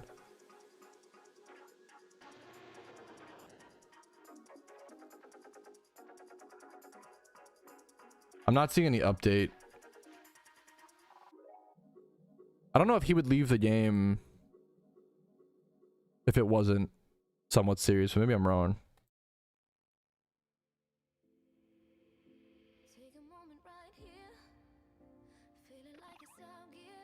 Maybe I'm just too doomer brained, but I'm fucking bummed. Feels bad, yeah. Maple syrup on bacon. Now we're getting to the serious questions. Fucking delicious. I love dude, when you combine a sizzly, like, like the bacon, you caramelize it. Oh my goodness, I love a caramelized piece of bacon. That's so good. What a great food question.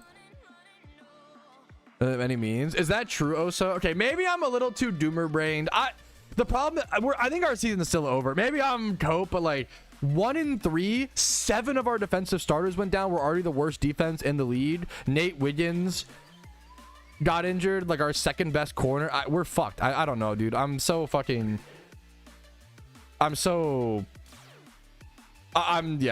calling it for my mental health. I think our season's over, which is like really crazy. I'm like, you can ask my wife, I'm like never the guy to do that. I'm almost always the most like optimistic, like never give up, like fighting, blah blah blah, you know. It's so, yeah, I'm like the last person to give up. I don't know, dude. And I feel like this season is so fucking cooked. It is what it is. And then our backup, and like no disrespect to him, like what are you supposed to do? Like it's not even his fault. He hasn't played football in a long time. But then our backup quarterback comes in and immediately throws it away on 4th and down because he didn't know what the down it was. Like, dude, that shit was so painful to watch. Anyways, I had to turn it off. Once the third quarter ended, I think I turned it off. It's really crazy. I don't know. But I'd love to see, yeah. This is the most excited I was for an NFL season in a long time. And then I think we're cooked. I just don't see it, yeah. Maybe to be fair, I literally tell my wife all the time, this is so funny to rant about your wife too, but I do think the Ravens need to be underdogs. I think we play like shit when we're expected to be good. I think Baltimore is an underdog city. It's an underdog franchise. So maybe being 1 in 3 and out for the count is what fucking Lamar needs to play like a god. I don't know, dude. Dude, shit, dude. True. Was there a tie this week? Wait, that's so funny. Lunar New Year yen boost. Ooh, I haven't really thought about that yet, Tom. Last night, wait, who tied? That's so funny. Dude, how many parlays got busted because of a tie? That is the funniest. Wait, that's so funny. There was a tie last night, sweetie, between the Packers and the Cowboys. There's probably like one tie a season. Like, that's so funny. Face. Jerry was so happy about it. Okay, that is really funny. I think Unova is the best place to start on most accounts. On an Ironman, I'm not sure. Like, I'm really glad I started in Kanto so that I could farm, what's it called? Farm Magikarps in the Safari Zone so early on. Maybe I'm just a little too, maybe I'm too butthurt, and maybe because, dude, I was just bummed. Yes, I was like, I'm fucking turning off the game. I can't watch it. I was pretty good about it, but like, part of me wanted to go cry in the shower, but instead I just went on a walk, you know, like, dude, it was fucking sad. It was fucking sad, but maybe in another day or so, the more time passes, next week I'll probably be like putting on the Ravens game, being like, we're so back, like fucking it's never over, like fucking, you know, maybe this weekend I'll be so back, but yeah, the way I would prep for the Pokeyen boost would be to get up a bunch of. How much is the boost? What's a Raphael? Rewind function. Wait, that's so funny. People short on a goose. True. Walking pod, bro. I've been walking. I've been kind of because I've been kind of depressed recently. I'm kind of entering a little bit of a depressed arc, boys. I'll be honest. So the only thing I like sometimes, if I have no like drive to like work or no drive to like do, I'll just walk. Like walking is like my default thing I can go do. If I'm just bummed. I walked 10K steps yesterday, man, which is like pretty, you know, 10K steps apologies. Out of the norm for me. Good for your brain, yeah. I've been trying, man.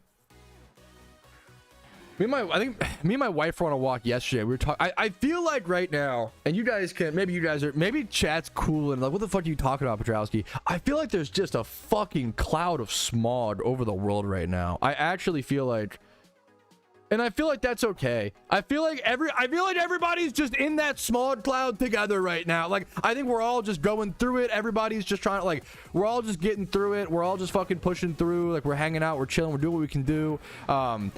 I feel like the world's crazy. I feel like everybody's just got a fucking, we're in our smog era, fucking like smog era twin. Like I think we're just I think the world is in its smog era and we're just hanging out together trying to get, and that's life sometimes, man. It could be a lot worse, you know. It is what it is, dude. I thought, yeah, I don't know, it's weird, man. It's a funny era. And I think it's just, you know, I'm doing everything. I'm going on walks. I'm trying to eat a bit. I'm trying to do everything I can to stay healthy.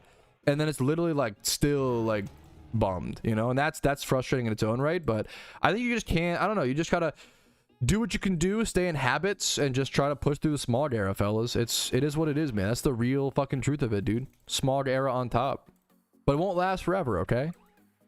The smog will one day clear. What's the fucking what's the edgy Batman the Dark Knight quote where it's like, there's a dark before the fucking dawn, and the dawn is coming, chat. The smog will clear, okay?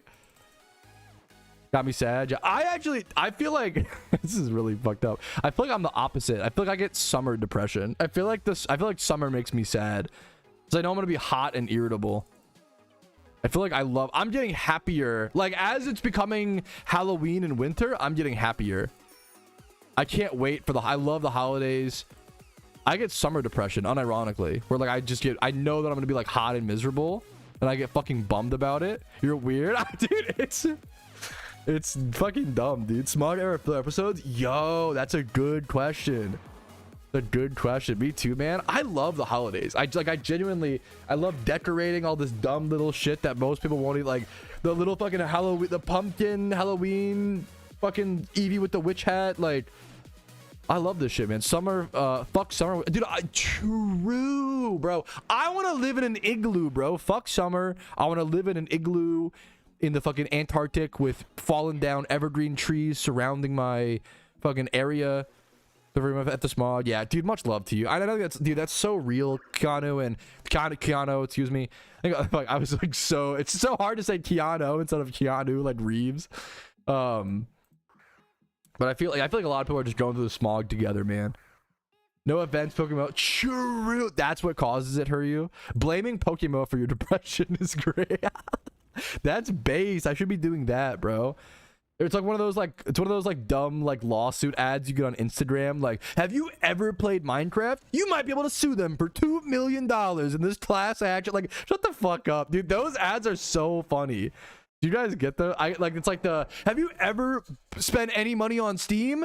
That means they fucking abused you. You might be entitled to a huge settlement. And it's like, what are you talking about? Summertime sadness? Yo, real, dude. Actually real. Hey, everything about winter. Yeah, dude, that's fair. That's so fair. Much love to you, Clarko. We out here smogging with the bros. That's like, you're memeing, but it's actually true. Autumn is coming, dude. Hell yeah, dude. There you go, Grinchler.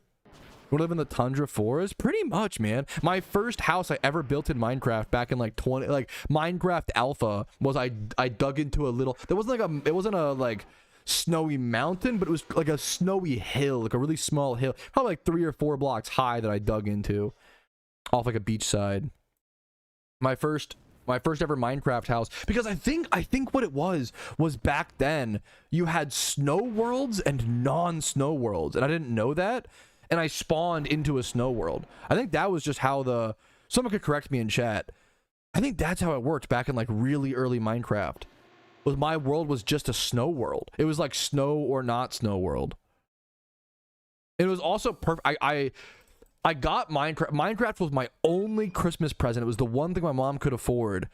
You know, we grew up not well. It was like $24, and I'll never forget. It was still the best Christmas ever, dude. It's actually crazy. Like, get it. That $24 present got me so many thousands of hours of fun, and it just felt like, dude, exploring Minecraft back in alpha, exploring the fucking caves for the first time, peeking down and seeing lava. I have like vivid memories. It feels like a fucking action movie. That shit felt intense. Playing Minecraft for the first time is such an experience. Not to nostalgia bait. That's a different kind of smog coated.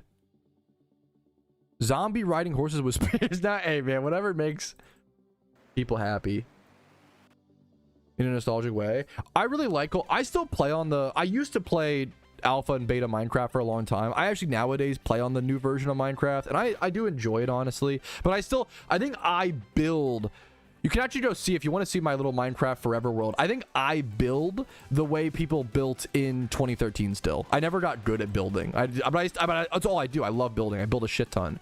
But I never got good at it. Let me go find my...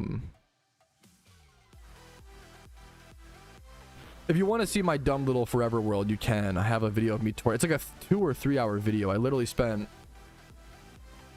so much time... So much time on this shit. One sec.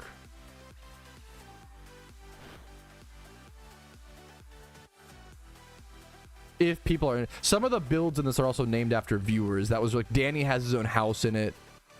It was really important to me to like incorporate my viewers into this world. Learn to build. I've heard of it, but I've never seen it. I think I saw your comment on this, and I honestly don't know.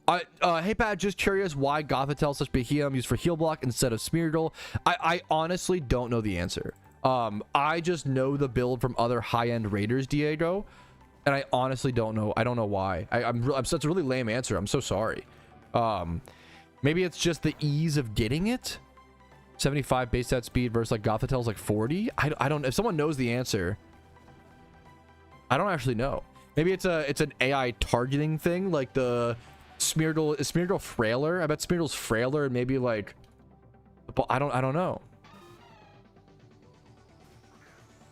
Parade's got the triple enemy one for Hallow. Yeah, is that just why? Yeah.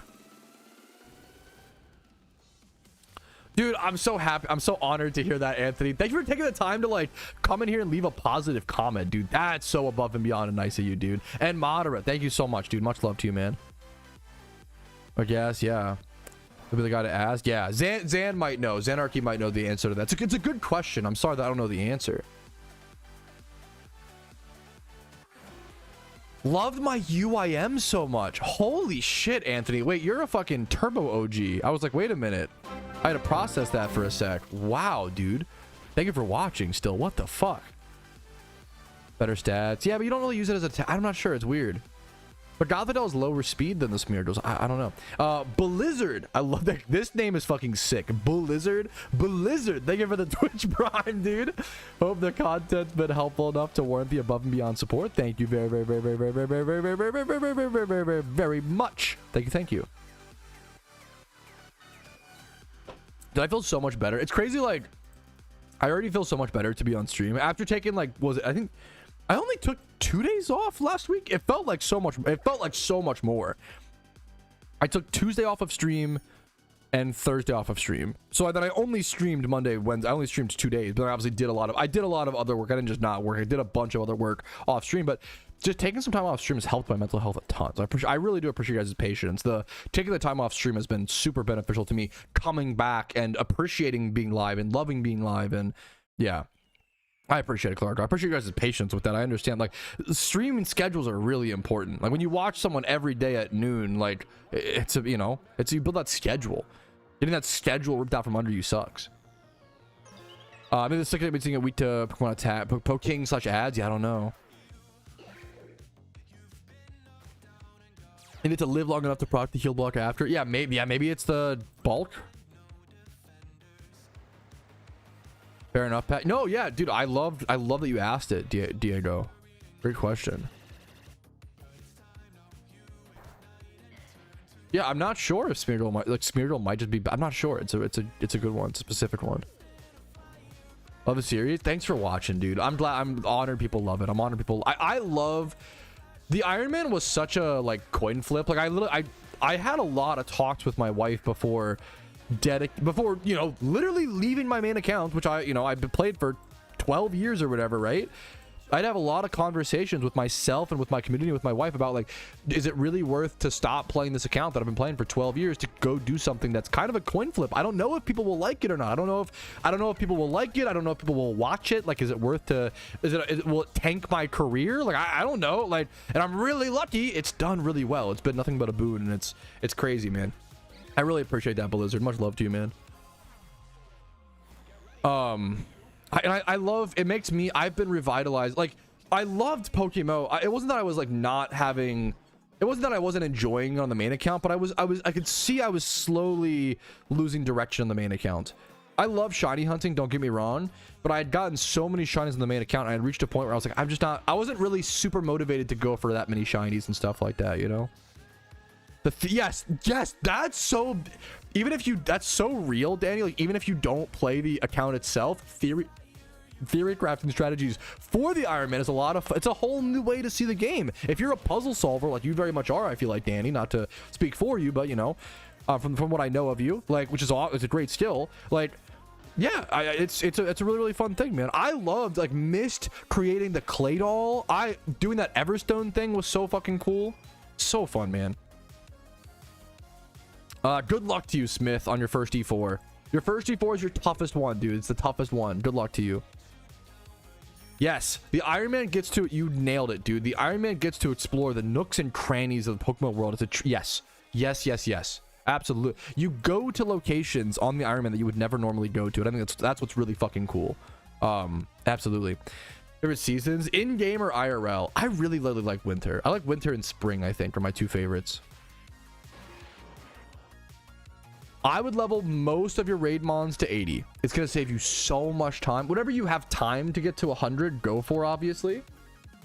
But it is so much slower to level things to, what's it called? To level things from 80 to 100 versus up to 80 in the first place, if that makes sense. So yeah, I love spring. My birthday's in spring. I'm an April baby. I love spring. Absolutely. I think most people love that, in most, it's like a universal truth almost. Not like that, not that objective, but like it's a universal thing, Diego, for sure, where like people like swamp, I look at like Swampletics. Like, I think one of the most beautiful representations in gaming content, not to glaze settle too much, but he's a great guy, is his Swampletics series. Like, his Swampletics series, it didn't just reach RuneScape players, it reached all types of gamers. Like, everybody watched Swampletics because it was him solving problems and doing crazy grinds that no one had ever done before. No one even would have thought of before. It was pushing RuneScape to its limits, and it was so fucking cool. It was so cool, man. Thank you for the Cool Duder membership, Smith. Thank you so. Hopefully the content's been helpful enough to warrant that above and beyond support, man. John, it was much fun, dude. Dawnstone was a tough one. On the, I don't know of an exact best spot. Is it Glade that has a chance to have? But we don't find a whole lot of wild Glades. Curlias have a chance to have Dawnstones. You want to look for like a Curlia? Is there a Curlia horde? Nope. Ralts, you might want to frisk. I think the best way might be to frisk Ralts hordes. It's yeah, I think that might be one of the better options. The ×3 Ralts hordes or whatever. I'll be playing the Halloween event on the whole point of like all of this grinding and progression is to play the event on the Iron Man, and I should be prepped. That's fucking awesome, Scotty. What was the, was it like a, what was this, was it a Boldor, or what was the species? Or was it a clay doll? Boldor is a phenomenal, I like clay doll's an underrated shiny. Boldor is a really good shiny, like the Gigalith. Snorunt might be a good option, Exta. True. Snorunt might be better. Good call. That might have a better horde. Good call.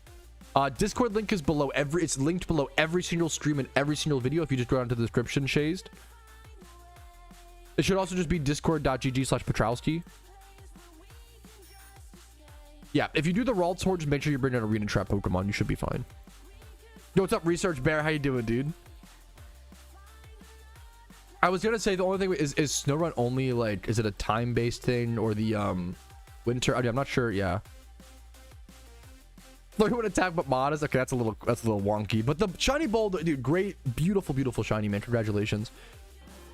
Something to think about. Everyone keeps doing alternate cave. How we need alpha sync. Maybe open it when you get an alpha timed. Make it open only if you give an alpha timed relation to the number of 31s.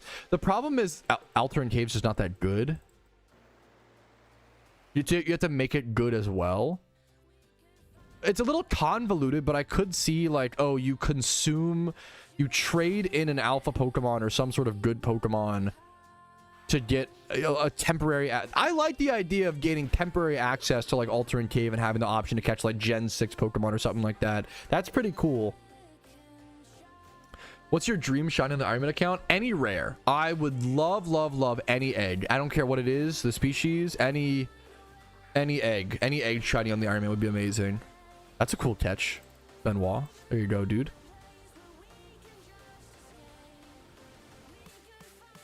I don't care what the species. I'm at a point in my shiny hunting career where I care less and less about the species, and I care about how difficult was the shunt. I care about the process.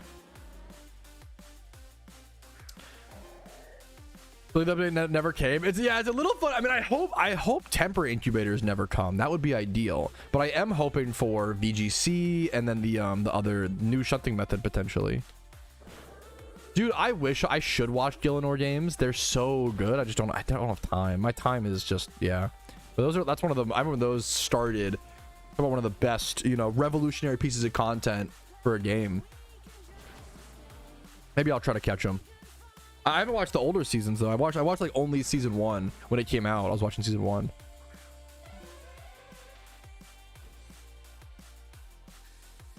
I haven't played Gen 6 in a long time, Wilbert, so I have no idea.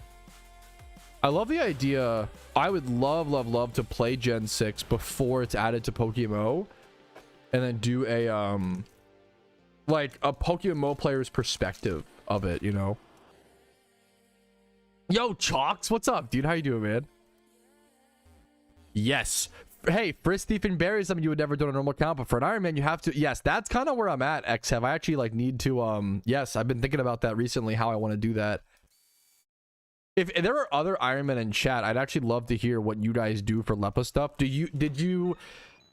I'm thinking about Frisk Thiefing Pechas and like starting there and then Frisk Thiefing Cherries and like basically doing a bunch of that or whatever.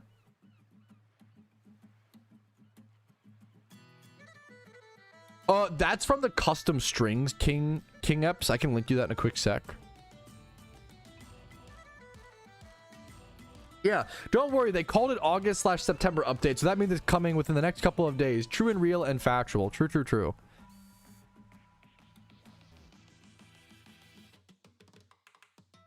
Oh, gotcha, Wilbert. I'm honestly not sure. I don't know, man. There's a ground type gym leader in Unova, right?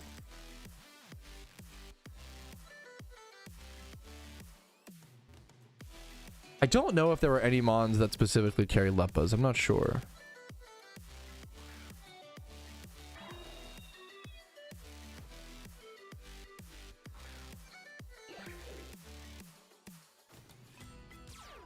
What's up, Chalks?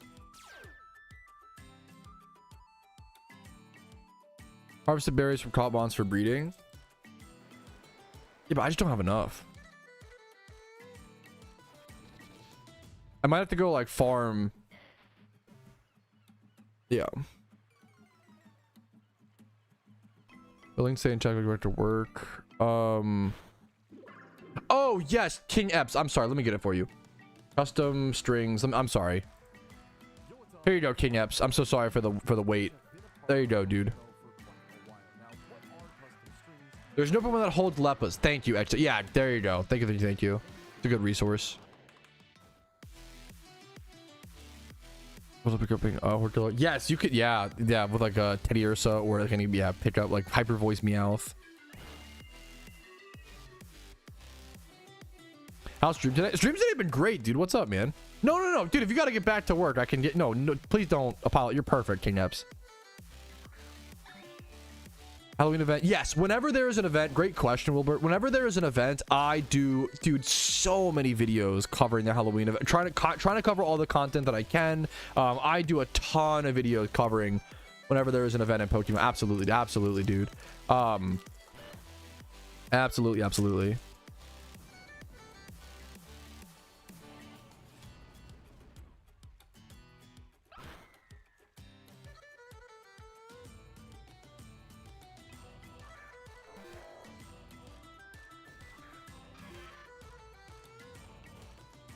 Well, I'm eating a bit of a granola bar. I'll be honest. You caught me.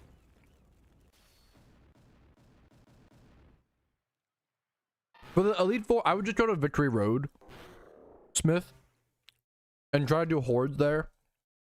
Surf down the like Marowak Sand Slash hordes at Victory Road, like at the towards the Elite Four end.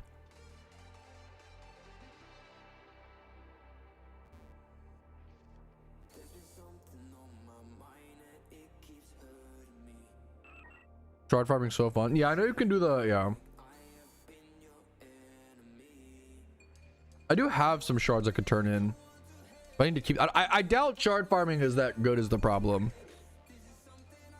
Shard farming actually used to be a money-making method back in like years ago in Pokemon. I don't know how long ago, maybe 10 years in Pokemon. It was a long time ago. I know Joshua knows about that. Ginger for berry. I know. I'm sorry, not to. Yeah, I'm aware. It's more about. Yeah. I stopped my berry farming arc for now because I realized how atrocious it was.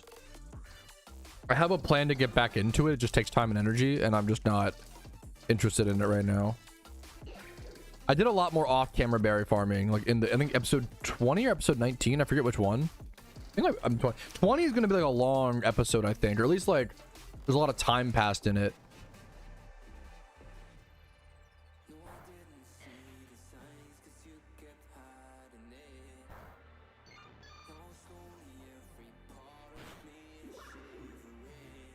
This is a great question. Once let me chew my food. Sorry.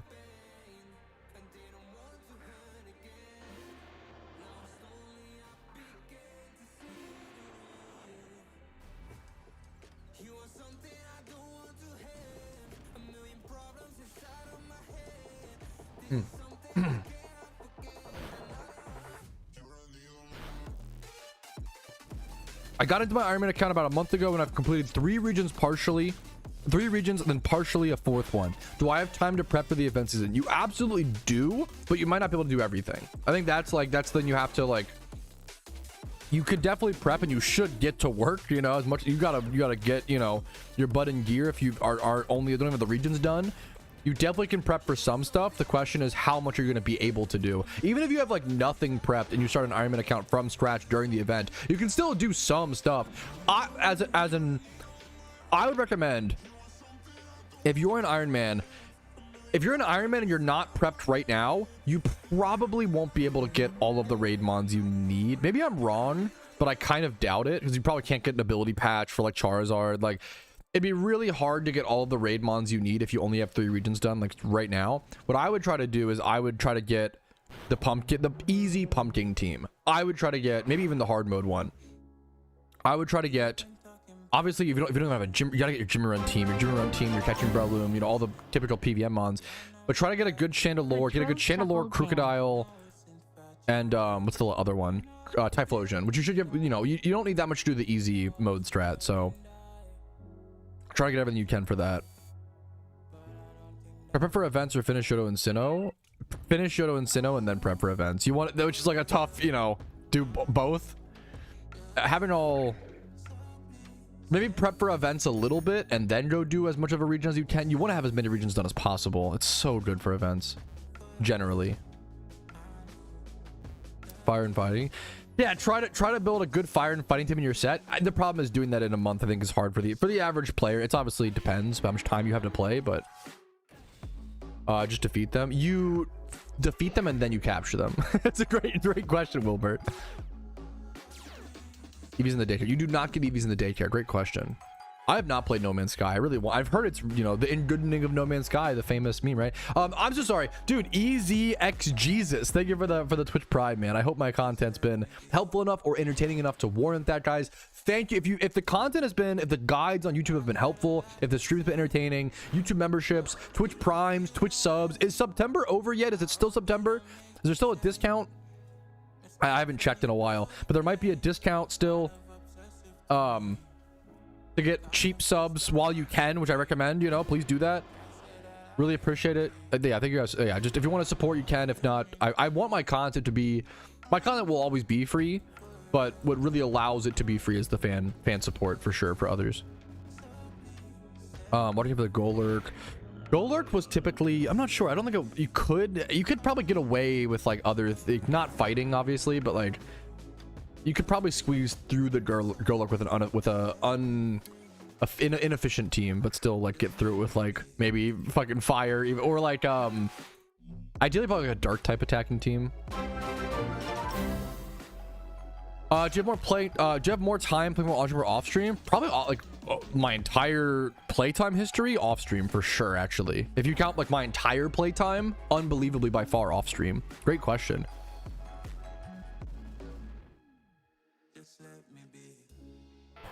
Now, if you asked me, did I play my main account more on stream or off stream? If you asked me, let me think about this. If you asked me, hey Pat, within the past 1 to 2 years, have you played your main account on stream or off stream more? I definitely played my main account more on stream. Now, Iron Man, have you played your Iron Man in total on or off stream more? Off stream. Before the Iron Man was made, I was mostly only playing the main account on stream, trying to shiny hunting and doing that, exciting content on stream, right? But now with the Iron Man, there's so many grinds to do, and I love playing it. I do a lot of it off stream. Green Viper, thanks for the Prime, dude. Hopefully the content has been helpful or, warranted something, beneficial to you to where it was worth that. Thank you so much, man, for the Prime. Swap Murkrow with what's got for Tailwind? I believe you can, right? I think we just didn't have, I could be wrong. I don't know if we had. I think you can. We maybe lose like tail. Yo, wait, what the fuck is that? Research Bear gifting 5 subs. Thank you so much. Valorant added a gift sub and 1 so 7 basically. Wait, Valorant is gifting. Okay, let's go. I love Valorant. What a good game. Oh my fun. Yes, Riot Games, Poggies. I actually infamously love Riot Games. Kankitsu for the 6 months of subs. Thank you so freaking much. Bot Bobby chugging along the train. Choo choo. 17 months of Prime from the Bot Bobster, bro. Holy guacamole. Thank you so much, bro. Research Bear dropping the 5 gifted, and it turns it, it's basically 7. Like, yeah, I don't know why I'm assuming it's some promotion where if you gift enough subs, Valorant kicks in. Thank you so much. That's all Research Bear. Like, Research Bear triggered that, bro. Thank you so much, man. Are you Kai or something? Fuck. That's so funny. I think it's just a promotion usually where like usually it says it somewhere. That's so insane. 70 subs, that's crazy. Counter-Strike better? No, actually, guys, come on. Valorant is the best shooter game on the market. Come on, guys. come on. It's so I've played it for so many hours. I think I played it for 30 minutes and then never loaded it up ever again. Guys, play Valorant Pog. Isn't it its anti-cheating software is not even invasive. It's so good. Anyways, we're gonna we love Valorant here. Poggies. TF2. Okay, don't state facts that hard in my chat, okay? Chill. Well, the best shooter, I mean, Overwatch 1, the class. I'm just kidding. I'm rage baiting a little bit. I'm normally a big sellout, but even I have paths I will not. Okay, fair. Yo, Benji, thank you for the 5 months, man. Thank you, dude. We all love Valorant. True. I've never played Rainbow Six is one of those games I respect the hell out of our 6 players. I'm not touching that, bro. They're unhinged. I respect it. Not fall for Valorant property. Yo, Monkey. the king of business with the raid of 11. How are you doing today, dude? Thank you, thank you, thank you. Thank you for dude. Monkey is always so nice about. You see, Monkey's a stand-up guy who's always generous enough to raid smaller streamers trying to make it big. Like, I welcome all of Monkey's viewers, guys. Thank you so fucking much. Have a good stream. Thank you so much, dude. It was really fucking generous of you to you know, spike my viewership up my peak of the day. Like, thank you so much, man. It means the world. I love you so much, Monkey Business. Hope we had a good stream. Hell fucking yeah, dude. Wise choice. Pokemon you make a YouTube short video on the Pokemon personalities. I don't know if I understand what you mean. I would love a better explanation. No, I don't understand. It's my apologies. I'm a supporter of your stream and a huge fan of food. Is there any way for me to support your stream while simultaneously receiving delicious food? Actually, there's not right now. I don't have a current sponsorship. I need to get rid of the factor links and stuff. I actually don't have an active sponsor. I actually have no, I don't have any way to do that. Is really funny. Are you in? Yeah, I'm a new, thank you. Thanks for noticing, Nadwa. I'm a new PokeMMO streamer, just trying out this game for the first time. It looks pretty good. I only have about 88 hours. You know, I'm just trying to see how it feels, and it feels pretty. Doing the storyline runs, I'm battling the gyms. You know, doing the storyline runs. It feels pretty good so far. Thank you for asking. Wait, that's crazy, Rumel. That's awesome. Gotcha. Thanks for actually explaining it, Yasuo-kun. I appreciate it.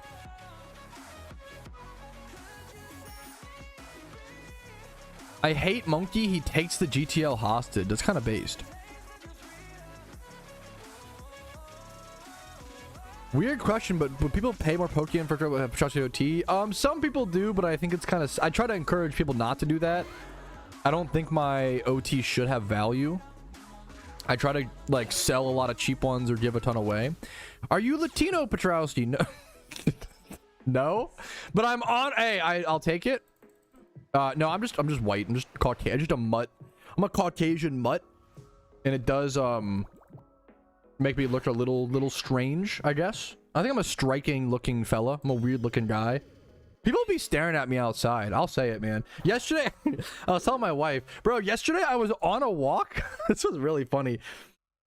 I'm like a large guy, so I get it. And because I'm a large guy, whenever I walk by a woman, I try to like step aside and like let them know I'm getting out of their way.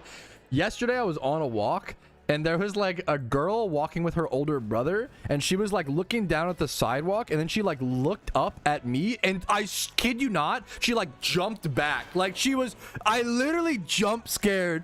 Like fucking some girl on a walk, bro. It was unhinged. I was like, I'm just stepping over to the grass. Like, Patrouski from TikTok? Probably, right? My wife runs my TikTok a bit. You horrible bat. True. I wanted to do the me. I'm literally Patrouski physically scaring the Huzz, like literally scaring the Huzz away. Actually, true. No, I'm honored, Wilbert. I appreciate it, dude. I genuinely don't know my ancestry, and I don't really like. Part of me is really interested, but also part of me doesn't want to know because people make it. Maybe I'll make it my personality, and that's cringe. I don't want to do that, but I don't know, dude. Choo choo, bonjour, choo choo. How do you? True. Let's see. Would you be able to trade between a Ditto catching alt? Absolutely not. That would like totally destroy. That would like. You're no longer an Iron Man, in my opinion. That like that the whole point of an Iron Man egg hunt is you have to farm all your Dittos on the same account like that. Yeah, that would totally destroy the integrity of the hunt. Not cringe, in my opinion. Yeah, I mean, I get it where you come from. You're not. It's not. Well, it's not cringe to know where you come from. It could become cringe, and I fear the cringe that I could. It's like giving me the fucking ring to take to Mordor. Like, I don't want that responsibility. I could become cringe, you know? Anyways. There's our amulet coin ticking down up to 1.75 million Pokeyen. Pretty happy to see that. And Aerodactyl up to level 98. Almost done there. Let's go get to the most exciting, fun thing about Pokemon Pog. XP training time, boys. Woo! I mean, I do get to XP train with lucky eggs, so it will go a bit faster and feel pretty good. I have 11 lucky eggs still. I have more lucky eggs than amulet coins right now. That's actually really weird. That's really strange. Anyways, let's head over there to Joe to double check. Let's see. We're gonna head over to the spot, the best spot in the game, boys. Are you using the daycare? Yes, I am. Yes, I am. I have Mons the daycare. There are timid bold comedy video explaining it. Gotcha. Do you have a specific question about them? Kitty cat meow. Reading someone's name out loud is always funny. Oh, you have a deep mechanical question about the game, Kitty cat meow. Could you please elaborate on that perchance, Kitty cat meow? Let me throw all this in here. One sec. Do do do a do do do a do do a do do do do do. Dude, my rhythm is terrible. Me trying to sing do do do to the song, like terribly wrong. Well, Pokemon should I prep for the Halloween if I have nothing? Do I have the video for you? The 20 raid Pokemon 4 raids. The 20 raid Pokemon 4 raids. PokeMMO. Here you go. My wife just mocked me off camera. She said, here you go. Yo, what's up? My name's Patrouski. Shut up, video. Ugh, shut up. Video Patrouski. Cringe. I'm cringing. Go back to this. Okay. Do you think that during Halloween there will be a panty raid? Almost definitely. What's supposed to come from our fighting type team or from personalities? So the problem is the question you're asking is like every Pokemon wants a different nature essentially, and then even beyond that, different Pokemon want different natures depending on what you want to do with them, right? Asking what it's a really good question, but it's a really difficult one to answer. Asking what nature should I put on this Pokemon is kind of like someone asking what car should I buy, right? And then I have to ask, well, what do you want the car for? Do you have kids? Do you need a 4-seater? Do you need a minivan? Do you need to go off-road? What gas mileage are you looking for? How much do you commute per day? Like, how many miles do you do per year? What do you need like high maintenance? Can you do your own car maintenance? Like, how much you know about mechanic? Like, there's so many questions I have to ask before I could ever ask, like, oh yeah, like what nature you should run on a Pokemon. It depends on your team build. It depends on that Pokemon. It depends on the IVs, depends on the stats, depends on the move set, depends on what, you know. There's so many questions. What tier are you playing? What do you need it for? Storyline, NU, OU, doubles. It's just so, yeah, great question, but impossible to answer because it's insanely situational. It's one of the hardest things oh my gosh, fair response. One of the hardest things to learn in Pokemon, in my opinion, is what stats and nature you need on each Pokemon, because it changes constantly, and like, it just comes down to game knowledge. You could ask people like, hey, I want to build a Sableye, what should I, you can ask people individual things, but it's really, yeah, it's a great question. I'm sorry for giving you, a scattered answer. If you're asking for raid, now I can give you some generalities. So for raid Pokemon, right? For PVM Pokemon, generally you want plus damage. So on average, if you're building a raid Aerodactyl, you want plus attack, like Adamant, right? Generally, if you're building, but even like there's things like Blaziken, which like sometimes you want to go modest, sometimes you want to go Adamant. It depends on whether you're physical or special, or a lot of things to factor in. Zero Pokemon speed strat. Yeah, there's a lot. It's really interesting, man. A PvP tier, just the different usages of Pokemon. But yeah, I did say tiers and then say storylines. You're not wrong. That was kind of funny. Okay, let me doody doody do. Big fan of doody doody do. I don't even need to have this in. It's already level 100. Big fan of doody doody do. Let me just get these.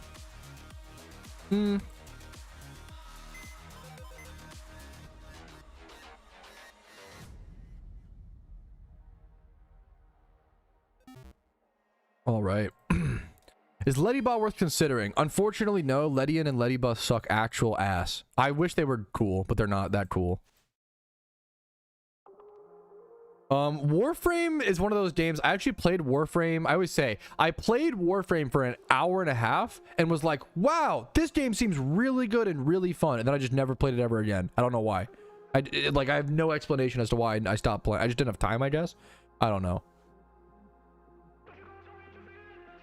Pat, should I release my shinies? No, of course not. Never.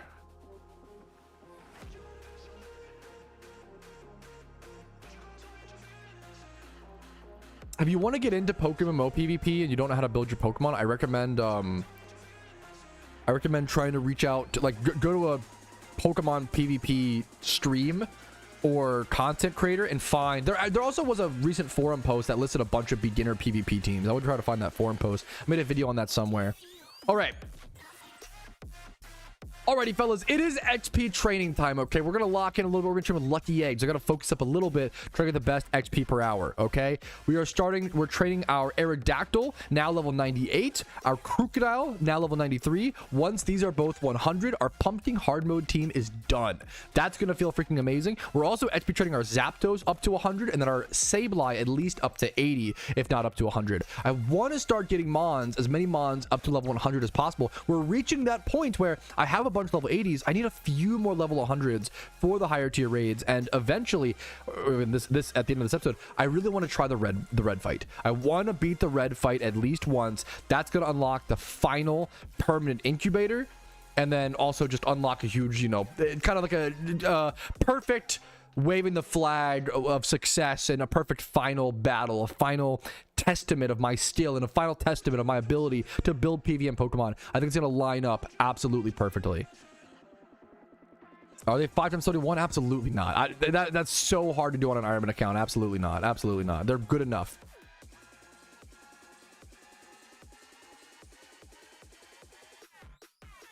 Oh.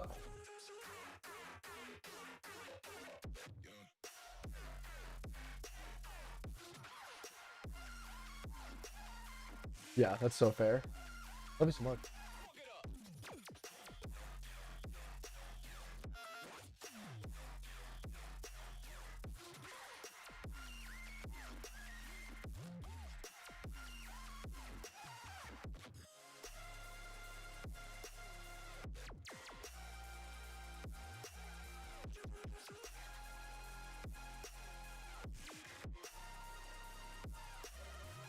Okay, we're back.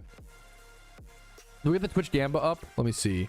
There's a Twitch Gamba up, correct? Sorry, I talked to my wife for a quick sec. She's heading into work for a little bit. Well, if getting patches, I'm pretty sure you missed Johto patch. Yes, I did not get. Well, no. I think I got all the patches. Yes, I have all the patches. So yeah. I think I got the Johto patch in a different episode. Spark. I got one of them early. I think it was the Johto one because I needed the fire patch early. Yeah, I already. Yeah. That's what it was. But good eye. Like, still a good eye. It's not a bad thing to double check on.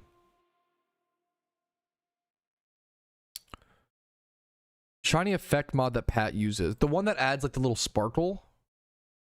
Sparkle shiny mod. PokeMMO. I'm forgetting to add PokeMMO at the end. That's so funny.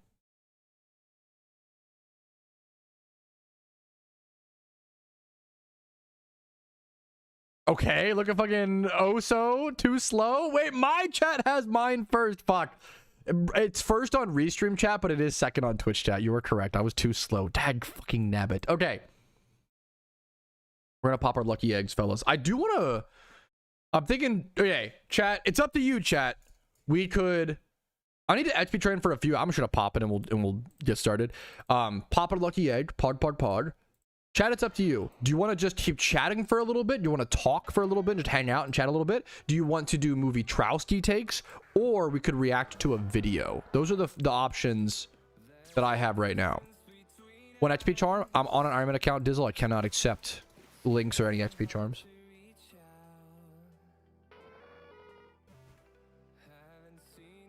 Okay, pretty much everybody said react to a video. I farmed eggs my entire Raikou hunt. I got way more than I expected. Small lucky eggs seem to be like terribly not worth it, but I could be wrong. Even though, what's it called? Yeah, dude, I totally get it, Dizzle. I appreciate the offer. It's so easy to forget that, dude. What was I saying? People like be a React Andy. I also like React content. There are a lot of negatives. Some people, you know, just throw on a video and don't react. You know, I understand the drama and like what's it called with it, but I do like watching it. I get it.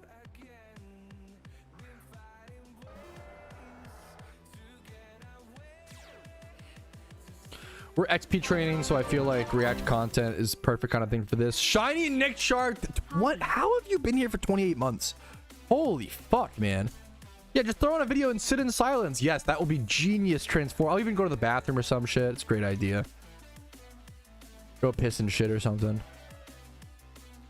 Did bro hit Raikou? You'll have to watch episode 20 when it comes out to see. We'll have to see together. Who's to say? Who's to say? Make Eboja make my wife react to it. Okay, I've been wanting to watch this video forever. I think it's finally time.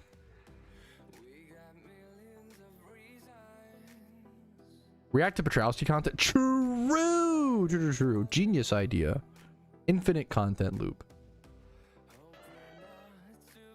Okay. We are going to crank this shit up. I need to turn my in-game audio down. That's gonna be loud. Was that too loud, chat? Be honest. 10 months of fun. That was probably too loud. Holy shit. I'm so sorry. Thank you for the 10 months of fun, Legion. You're welcome. I'm so sorry. I saw the light. It was that bad. Okay, people usually... I have fucking PTSD because people always fucking yell at me saying my video's too quiet when they don't fucking turn their speakers up, okay? So I'm a little... I want to make sure it's fucking loud enough this time. Choco Beam, thank you for the 32 months. Awoo, werewolf. Awoo. Can I turn alerts down? I could mute them. I can mute alerts for a little bit, which is always sad, but I could do it, which I think makes sense. Is that a Soulja Boy reference? Yeah, it's maybe my favorite clip on Twitch of all time, when he's like, I'm not yo daddy, like turn your speakers down, and then he plays the music and it's like like shakes the camera.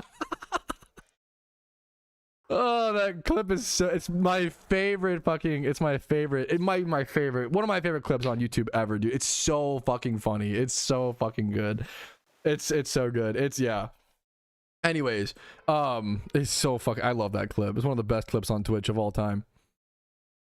Let me... Okay, we're not actually gonna watch this yet. We're gonna watch it in a sec. I just want to get audio levels. Help me. I need your help, chat. I need you. Like fucking, what's the Uncle Sam? Like, I need you, okay? Pointing at you in the camera. I need you to help me get proper audio levels for this piece of content. I need your help, brother. Kate Kona.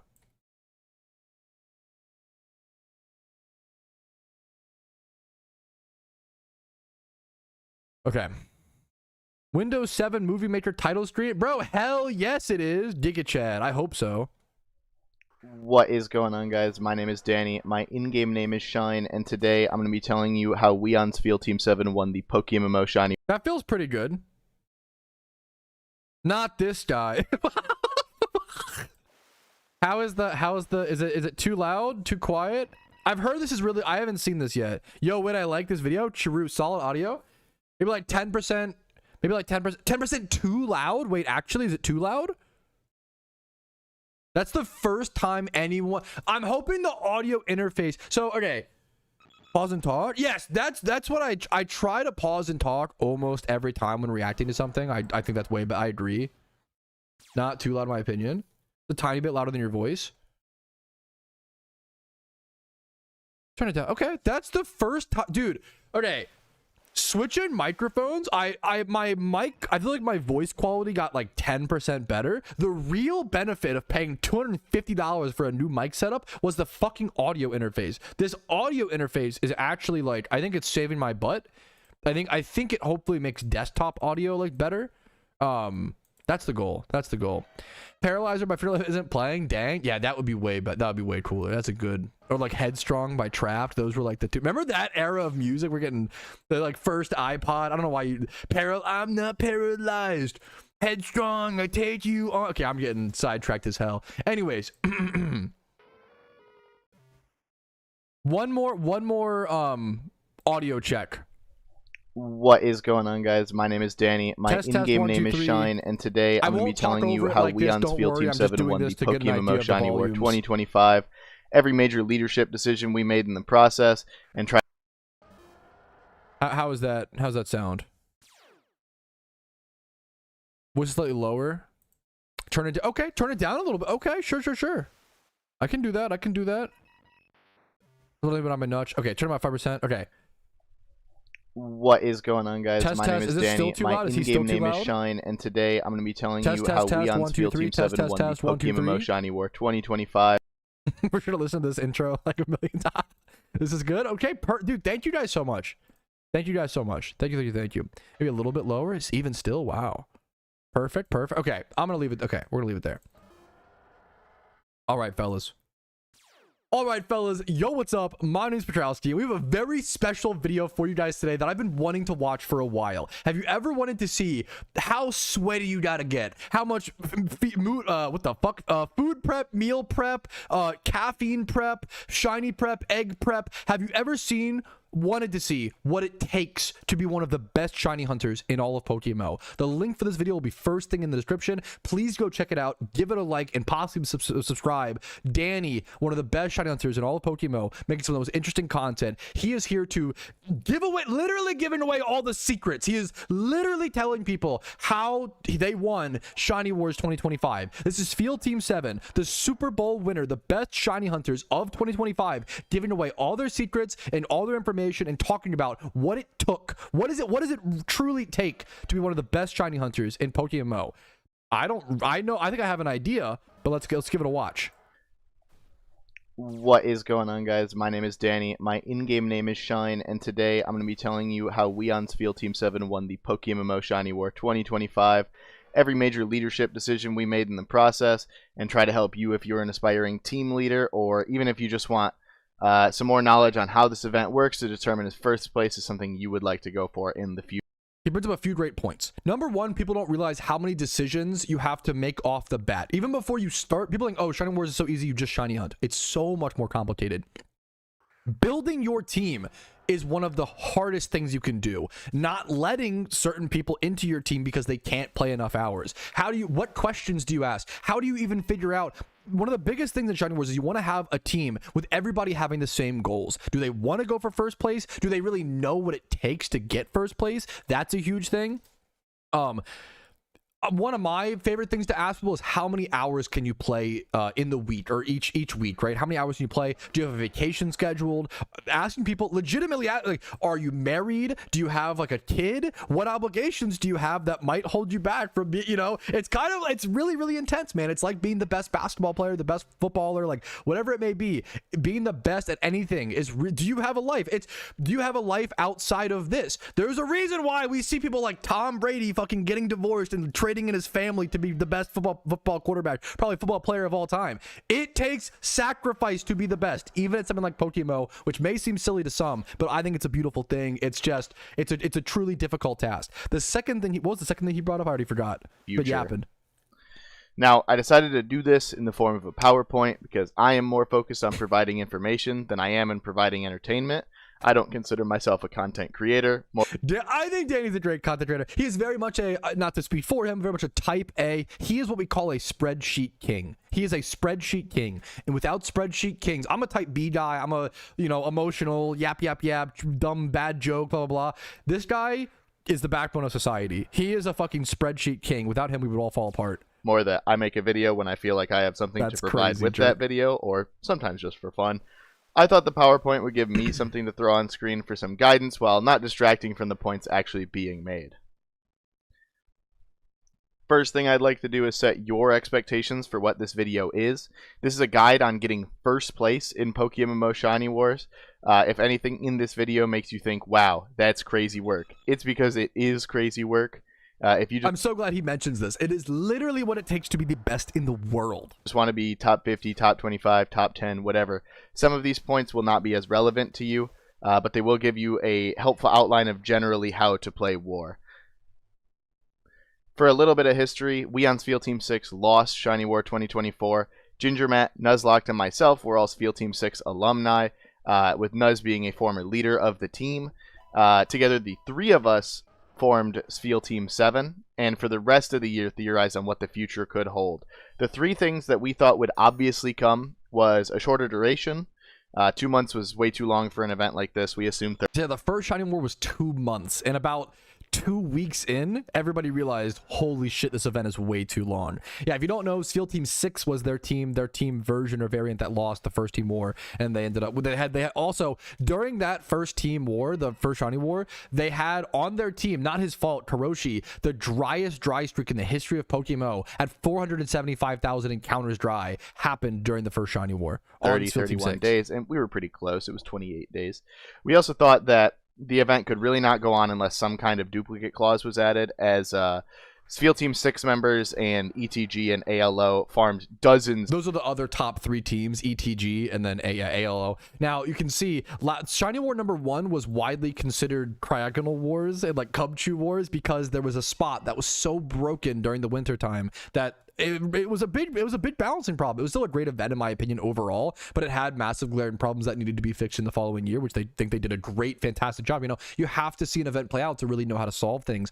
Where Cryogonal, everybody just basically sat at one spot for the final 3 weeks of the event. It was just really unfun for every player in the event. Like you have to there were players that ended the first Shiny War with like 10 to 20 Cryogonals. Could you imagine having 20 shinies of the same species? Nobody wants that. Nobody wanted that many duplicates. It was just the best thing to hunt. Of Cryogonals and Cubchoos. And it really just wasn't as exciting as we thought the event staff wanted. And on a related note, we thought it was obvious that they would lower Cryogonal's points, as it was a pretty... Also, it's really important to mention, they started preparing for the Shiny Wars number 2 as soon as the first Shiny War ended. There was no, like, very little grieving time, very little... Like, even in the middle of that war, I remember there are Discord logs of them being like, I'm prepping eggs for next year on the same day that this Shiny War, the first Shiny War ended. Clear oversight. It was the only 5 horde that was worth 10 points. And apparently they decided against that. But 2 for 3 on the predictions is not bad. So War did not start for us on July 11th. For us, War started almost immediately after Shiny War 2024 ended.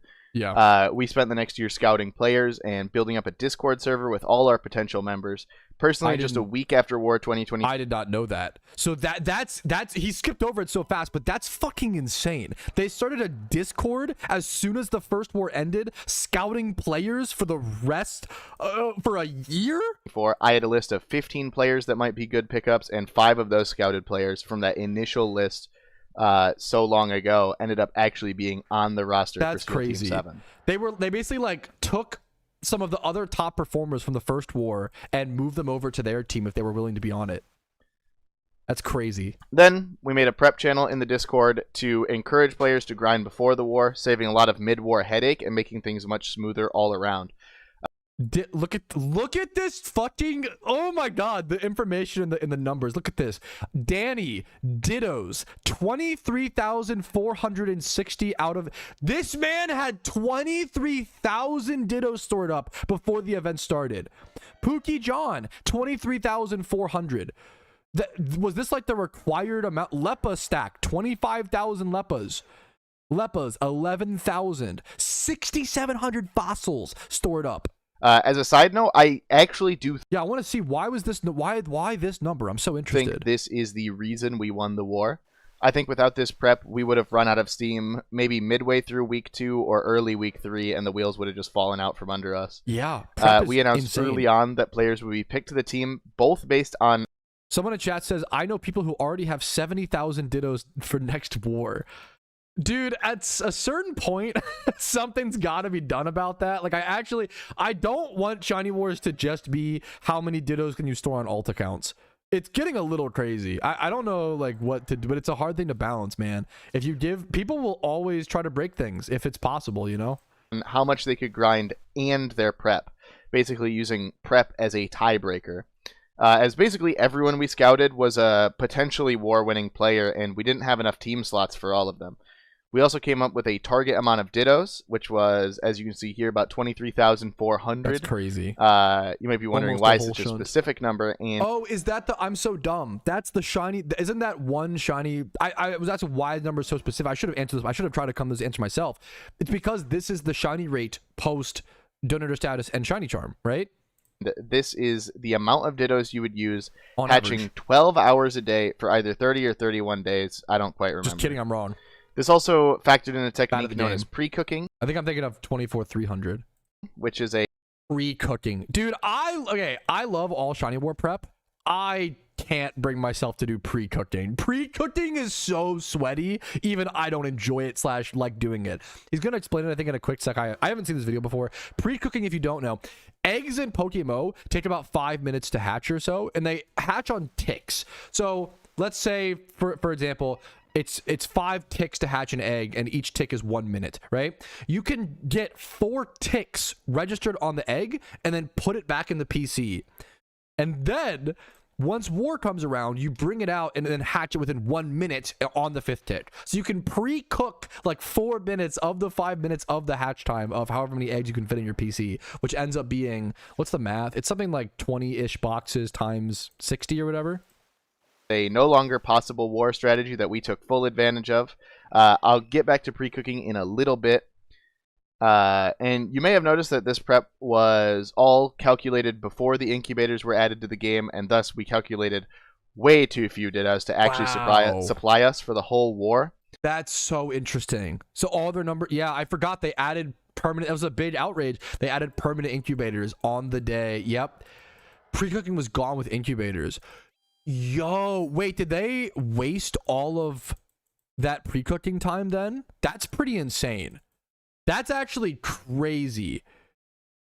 Wow. That means they wasted, oh my, I don't even want to think about the math on that. It's like they were still pre-cooked, thankfully. Okay, that's crazy. Yeah, so sweaty you even edge egg Pokemons. I can't even. That's fair. Can someone link Salem in YouTube chat my event season prep guide while I'm watching? Thank you so much. But our prep gave us a buffer that allowed us to slowly and calmly watch the market and react accordingly, which you'll actually see pretty soon here, rather than panicking and buying everything we can because suddenly our demand doubled overnight. For a while, things were calm. Many players just quietly grinded their solo adventures for the year, stocking up Dittos, Leppas, Pokeyen, anything else they might need. A couple players were probably clear candidates by this point, but we could only be confident on a few members. And we, the leaders, planned for what we would do and exactly how we would tackle things when the war was announced. And I want to know if they had like, I assume they did, but I want to know if they had like backup members. Because like, dude, life happens, things happen. Maybe someone loses their job and they can't do war anymore, or you know, something in life happens where all of a sudden someone can't put in the hours they expected to. When it's a year prep time, that's one of the nightmare situations, is someone dropping out because they just, not their fault, like someone got in the way. It's more responsible to drop out if you can't put in the hours than to try to play when you know you can't do the hours. We had dates to work with. And then finally, in late June, the announcement came. We immediately contacted everyone in the Discord to set up a one-on-one interview with them. I'll expand on that in a minute.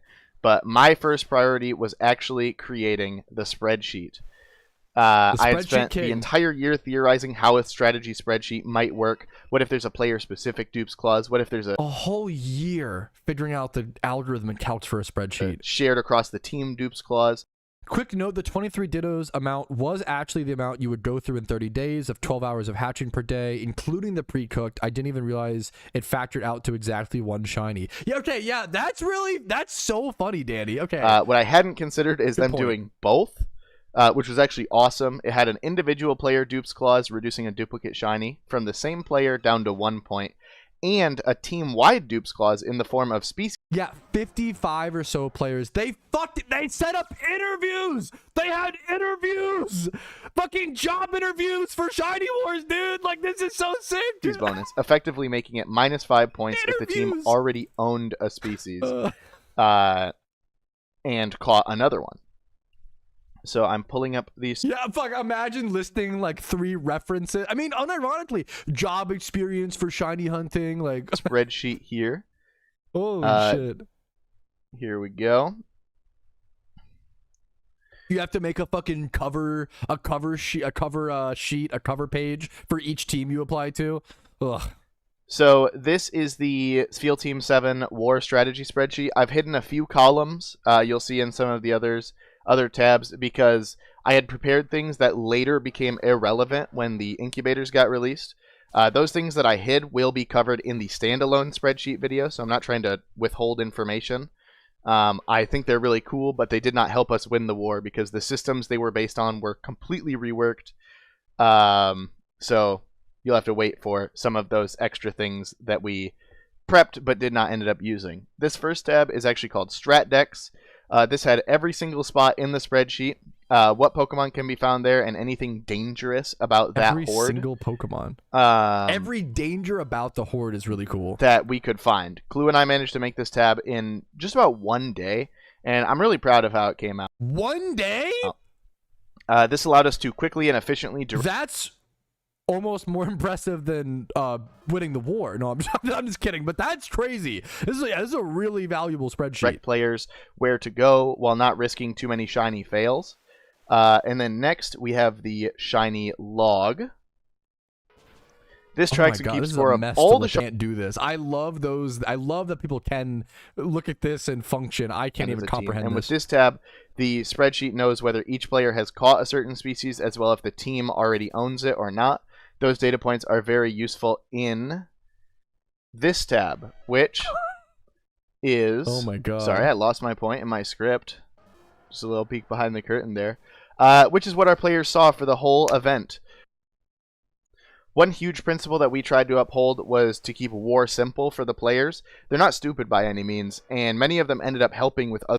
I wonder if I'll mention this. I'm so glad he mentioned that. It is so important to keep... Make it as easy as possible. Once war starts, it is so crucial to make playing the war for your players as easy as possible because they're going, not because they're dumb, but because they're sleep deprived. That is, I wonder if I'll mention that because people are putting in ridiculous hours. People are physically and mentally at their limit. They cannot be thinking about like what shiny should I be hunting? What, you need that organized as much as possible. It's so crucial. Other strategies, but reducing the mental workload on them meant they could hunt for longer with less stress points. Yes. And it wouldn't be too hard to understand where they should go and when. Yes, it sounds crazy, but like when you're 30 hours deep into a hunt, like you don't have the energy, you don't have the mental capacity to like calc anything. You can't even do like fucking 20 times 10 or like you can't. You just need to click your buttons. The full spreadsheet per player actually looks like this. In this tab, I have every single spot we could reasonably think of hunting at, including some we had to add during the war, as I'll talk about that in a second here. It has the route name, what Pokemon spawn there, the encounters per hour of the method, not actually the That's cool. Pokemon itself, and then the encounter rate is all manually entered. So we used 1200 for 5 hordes, 750 for 3 hordes, and then it was like 675 for a 5 horde with an animation like Weather or Intimidate, and 1050 or so. They fucking count the added time for hordes with animations? For 5 hordes with Weather, Intimidate, whatever. We also included the encounter rate of the Pokemon, which I just covered. And I had to gather that by just paying people 100 Leppas per hour to go horde at a spot, and then hoping 1 hour worth of data was... Am I actually cutting out? Did anybody confirm or deny? At least close to enough to get an accurate read. We had limited time and I had limited money, so we couldn't really do much more than 1 hour per spot. The rest of the spreadsheet calculates out automatically the points per hour of the spot. And then over here, column So this is from Danny, the one who made this video, is in Twitch chat, by the way, as I'm watching this. I frame counted intimate / weather. Are you fucking serious? You counted the frames so you could accurately add the exact amount of time. That's wow. I love grinding. I love grinding. I don't love the like super sweaty elements like that, but I love that people are willing. I'm not willing to do it. I love that people are willing to do it. That's kind of where I'm at. Like, I'll never be that sweaty. I like to be a big grinder and be pretty sweaty. I like playing games at not even all that, but sometimes I like getting up to like 90 to 95% efficiency. That feels like really fun and really exciting. I can't do the 99 to the 100% efficiency players. God, my heart goes out to you. I respect it. Not for me, S but and T here. They actually recombine the lines from columns E through O, and it will put the points per hour of that spot because they are calculating the points per hour of each spot is incredibly difficult. Separated by Pokemon here. While there are 2 lines for Twist Mountain, 3 for Route 15, 3 for Route 18. And then finally, columns A and B would take the information in column S and I've just got on Conqueror's Blade, by the way. Huge. Sort it by... I hope that I play a Steam game in this. That would be really highest points per hour. And then the columns A and B were the only 2 columns actually shown to the players, as we saw here, just to keep things simple. And on the very top right, it would... Did you have to limit hours per day? Shunting heard of issues playing more than a certain amount of hours per day? No. And you could do any amount of, as much as you could play. It's just as much as you could play. Have the player's name in it, and this is actually what determined if the individual player had, like, dupes and stuff like that. So if I go to Apocalyptic Sheet and I change his name to... Or at least not that I know of. Maybe he'll get to that in the video. Say FA, boom. It will take a second, and then it will change into FA sheet. It will be a perfect match if I hide all this here. They will be the exact same, while if I change it back to APOC, it will go back to his. I have so much more to say about this. Yeah, just keep things simple as he like drag and drops like 50 different spreadsheets. I really like it. But I will save it for the more rambly standalone spreadsheet video. I appreciate this. Is too much for me. I can't even. It's too rich for my blood. I can't handle the spreadsheet stuff. All right, back to the points. Hell yeah. So I love the spreadsheet. I forgot this tab or this slide even existed. So back out of my spreadsheet fantasy land and into the real world. Why did we interview all of the players before war? Spreadsheet. Sorry, I'm just gonna glaze Danny for spreadsheet fantasy land. It's so wholesome how much this guy loves spreadsheets, man. And I'm so happy. Like I hate spreadsheets. I'm so happy people. I always say I hate math. I'm so glad people love math and can like correct my math and check my math and like figure out how rare something is. I don't want to do it, but I want to know the answer.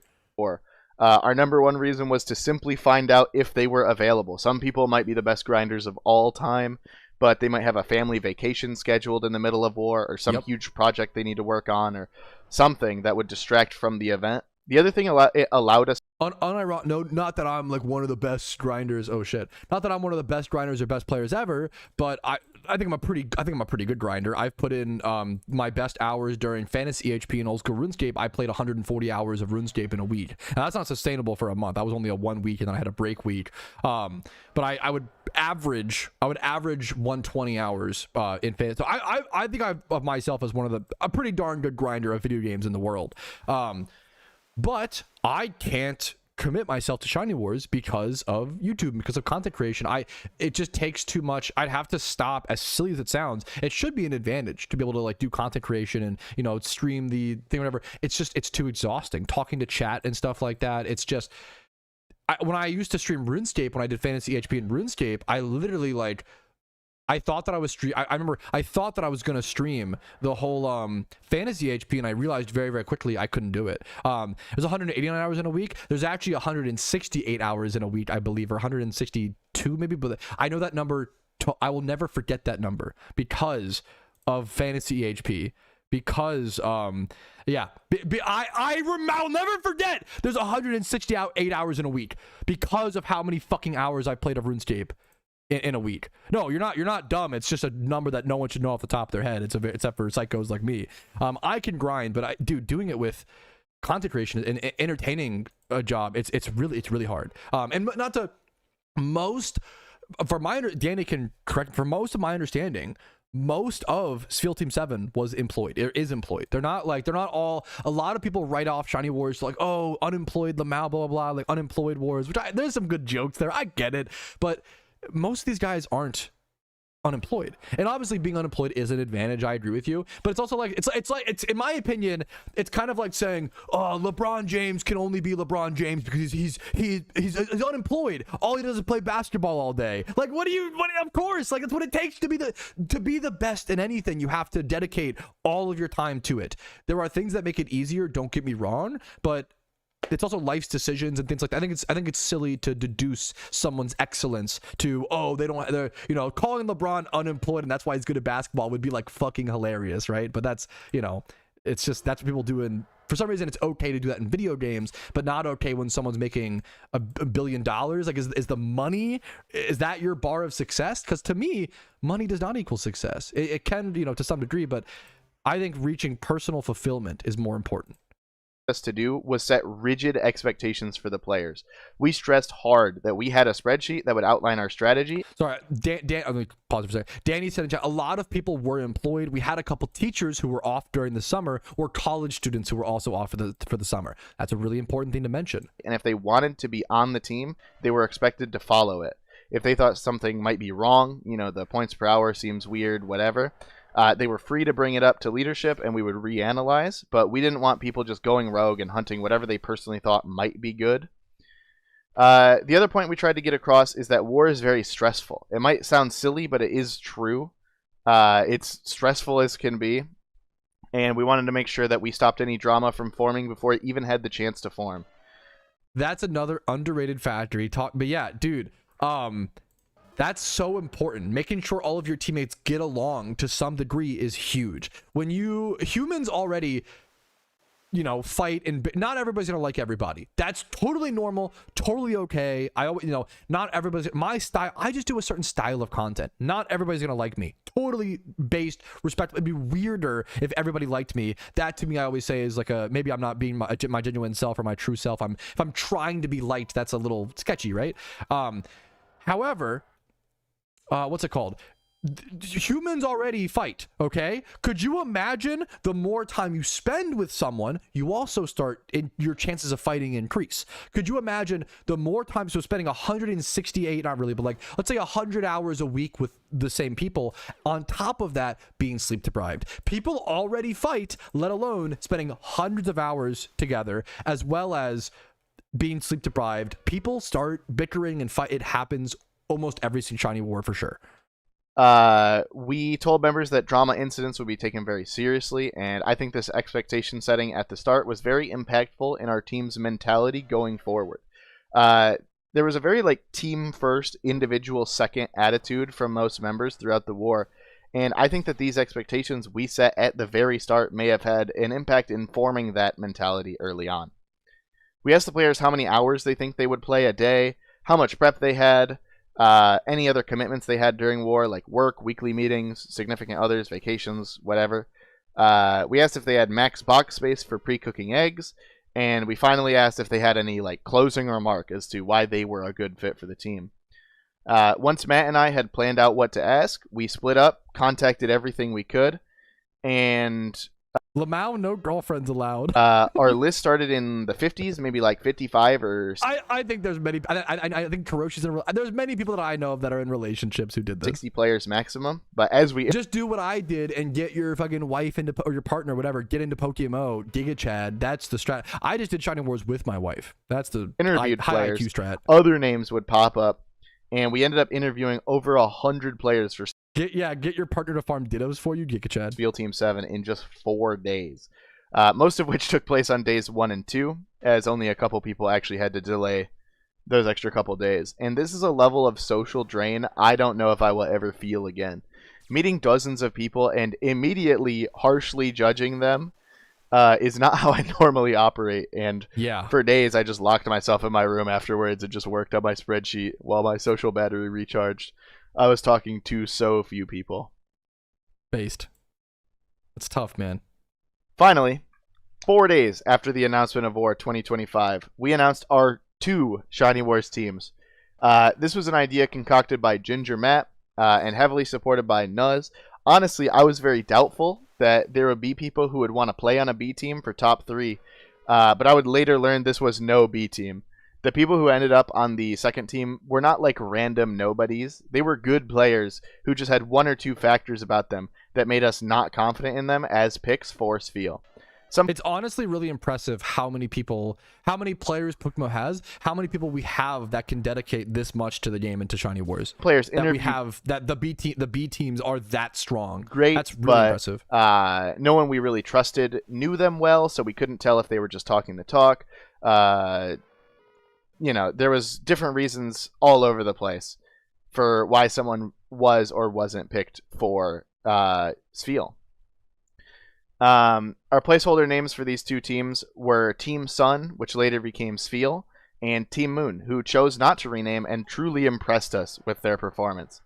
I guess if you aren't familiar with where Team Moon ended up, I won't spoil it yet, but seriously, to all the Moon members, you guys did incredible. I can imagine Sfeel Team 8 will see a lot of you guys on it if you're willing to do it all again. Sfeel Team 8. And then there was the most chaotic pre-event day by far, the reschedule. This was one of the saddest. I think this was the worst update timing in PokeMMO history. This was really, really sad. Was a complete management fiasco from the dev team. I love the PokeMMO devs. They're not bad devs by any means. They just made a mistake, and this was nothing but this update was the biggest mistake I've seen, I think, from them. Had already picked our rosters, and now certain people could no longer play with this reschedule. Some people had taken time off work within the first 2 weeks of War and couldn't get that time moved back for the reschedule. For those who don't know, they basically were going to delay Shiny War by 2 weeks. And people had spent years prepping, like scheduling holidays, scheduling vacations, scheduling work, time to take off work, and it just fucked all of that for a sec. And people were extremely on edge. We had team leaders at each other's throats. We had members of the team ready to leave it all behind and just quit the game, up and leave there. And finally, after about 7 or 8 hours of utter chaos, Q posted that the event would go back to the original dates.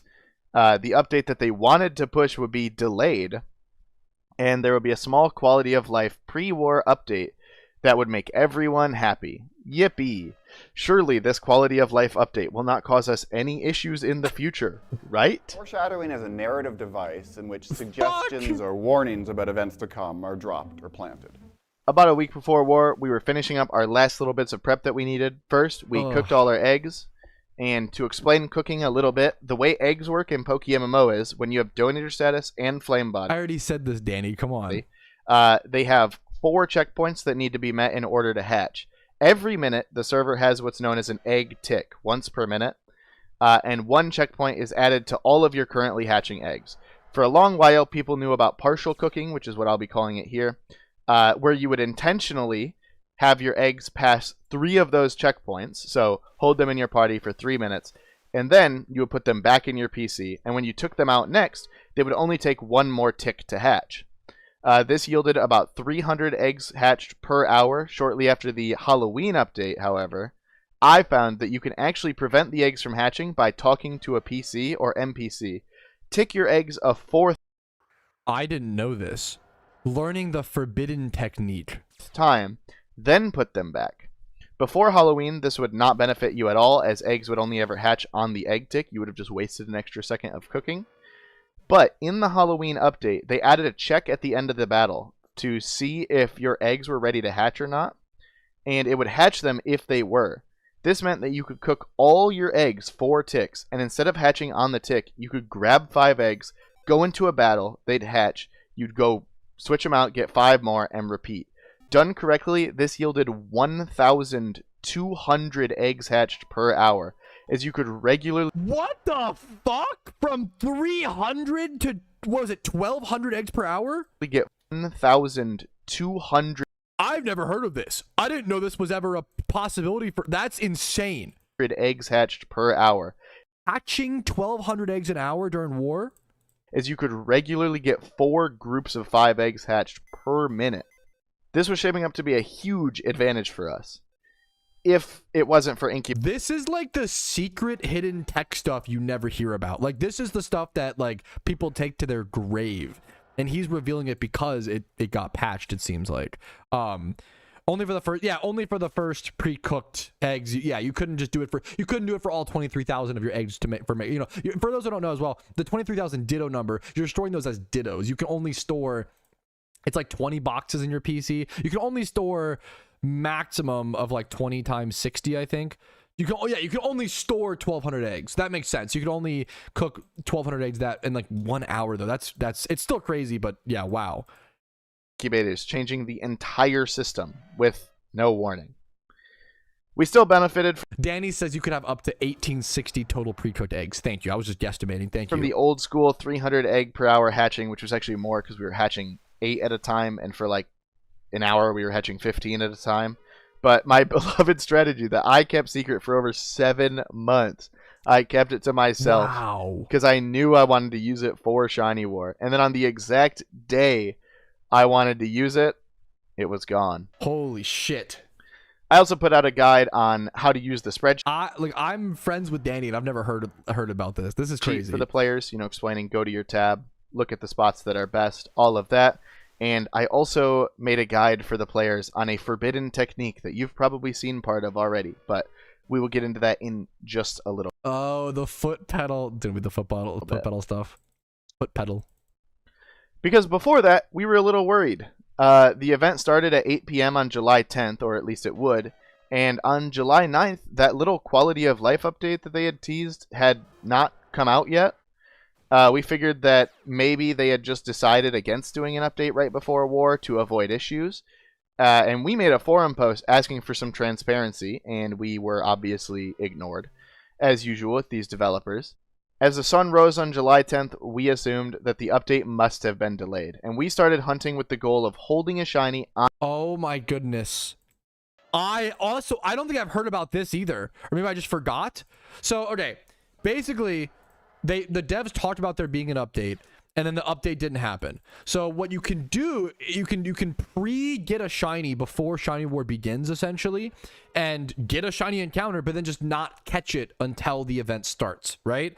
So they started doing that, but then an update did happen. So they either lost the shiny or like had to catch a shiny right before war and it didn't count. On screen until the event starts. Wow. This is one of my favorite. We're 20 minutes into this video. There's already been so much insane secret information and like drama. This is insane. Favorite little parts of war. I really wish we could do it in Mr. Wars. There's reasons we can't. We've talked about it, but it's one of the things that I hold dear. One of my favorite stories. There's an argument for splitting Shiny War into 2 categories, one for egg hatch, one for catching. I almost feel there's an argument for like, and I love edge shiny hunting, so it's tough. I almost feel like there is an argument for like disallowing edge shinies to count, which is really sad. But I almost feel like there is an argument for that because prep will eventually get so insane where it is prep wars versus like almost anything else. But it depends on. I would leave that decision up to the best shiny hunters and let them decide what's best for their war, for their game. From Shiny War 2024 was when Shiny Carp found a Cottony and held it on her screen for like 5 or 6 hours straight just to get us off to the. Do you know how annoying that is to like constantly move your character, like just do something on screen every like 15 minutes or so? I think you have to do it for 5 or 6 hours. That 6-point lead. And this year, our teammate Chicken Pasta found a Venipede, and hours later, he was messaged by Enzo, one of the heads of Shiny War, warning Chicken that holding a shiny could be dangerous, as no one knew when the update might drop. Oh, jeez. He did end up catching that Venipede, by the way, right before the servers went offline, but we did not get to use it for points. Luckily, I guess, the update finally came out. With 30 minutes to go before Shiny War started, the servers went offline and would not come online in an actually I'm already looking at these two bottom texts. What the fucking playable state for the next 4 or 5 hours. We chum buckets, incubators, and bugs. Oh my! Sat and contemplated what might be coming. We looked through the strings. We looked through everything, trying to make sense of the horrible post. And finally, when the update post came out, people were confused and appalled by just how bad of an update it actually was. Out of context, getting the encounter counter and chum buckets, and the egging system being reworked in a nicer way, it felt like it was just a happy little update that made life nicer for us. But in context, this was a bug-riddled disaster that more than tripled the efficiency you could hatch eggs at. Changed our prep from nobody needs to buy another 300%. I've been saying it forever. For the entire war to, okay, we might be fine for the first week and a half. These incubators didn't even work for half the team. Some players couldn't get into the game at all. And on top of that, one of our members, Gamer2020, would receive a permanent ban from the game for third-party tools just minutes into the servers properly coming online. I did not. Wow. I didn't know it was minutes into the war. I thought it was like within the first 2 weeks or so, like the first half of the war. I did not realize it was minutes into the war. This was probably the second hardest time to be a team leader. I'll get into the hardest one later in the video. But it felt like everything could you imagine preparing something for a full year, and then one of your 30 players, where an event that is incredibly tightly closed, where every player matters, gets immediately banned in the first 30 minutes? That's so, and like obviously it seems like from what I've heard he deserved the ban. Like it's not, but that's from the team's perspective, from the leader, that's just what a horrible situation. Just unravel out from under us, and shit could just hit the fan at any moment. I want to use this day as a way to explain our planned leadership style, as it really became solidified. Inviting cheaters 5-head, you just can never know. It sucks. You never know when someone's gonna cheat, even your best friends or teammates. Like, it sucks, and I think cheaters deserve to get banned or temporary ban or whatever. That's it's just hard. It sucks, but that's the reality of life, really, with anything. They couldn't have known. I think if Field Team 7 knew that he was cheating or was gonna cheat, they wouldn't have invited him. Day one, as we were dealing with all the chaos being thrown our way with this update and the ban. Important information: 3 of the top 4 teams had at least 1 player banned for botting. ETG had 2 and QH had 2. I hear nobody talk about that. I only hear people rant about Field Team 7. That's interesting. I didn't even know that. That's interesting. I don't like that a lot of people just a lot of people, there's a lot of jealousy and stuff when Field Team 7 won Shiny Wars. I mean, the same way there was a lot of, I think, jealousy last year when was it ETG that won the first Shiny Wars. Like, there's just jealousy. It's tough when people put a lot of emotion into things. There's always going to be a little bit of envy. That's just, it's human, but it sucks to deal with. So the Gamer 2020 ban helped us figure out exactly how we should handle these big crisis moments, which we really didn't have that many more of. But our first plan was to simply wait and see how the team reacted.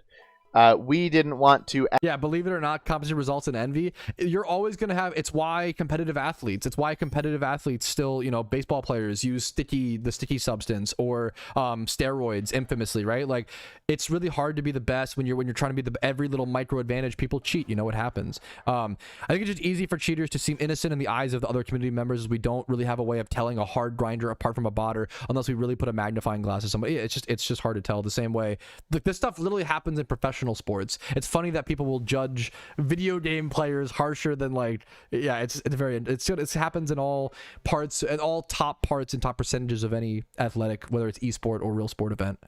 Act like the sky was falling if the team didn't feel that way, and feelings were mixed initially. Some people were nervous, some people were upset, some people felt like it must have been wrongdoing. We didn't know how to feel. We didn't know if it was a legitimate ban or not.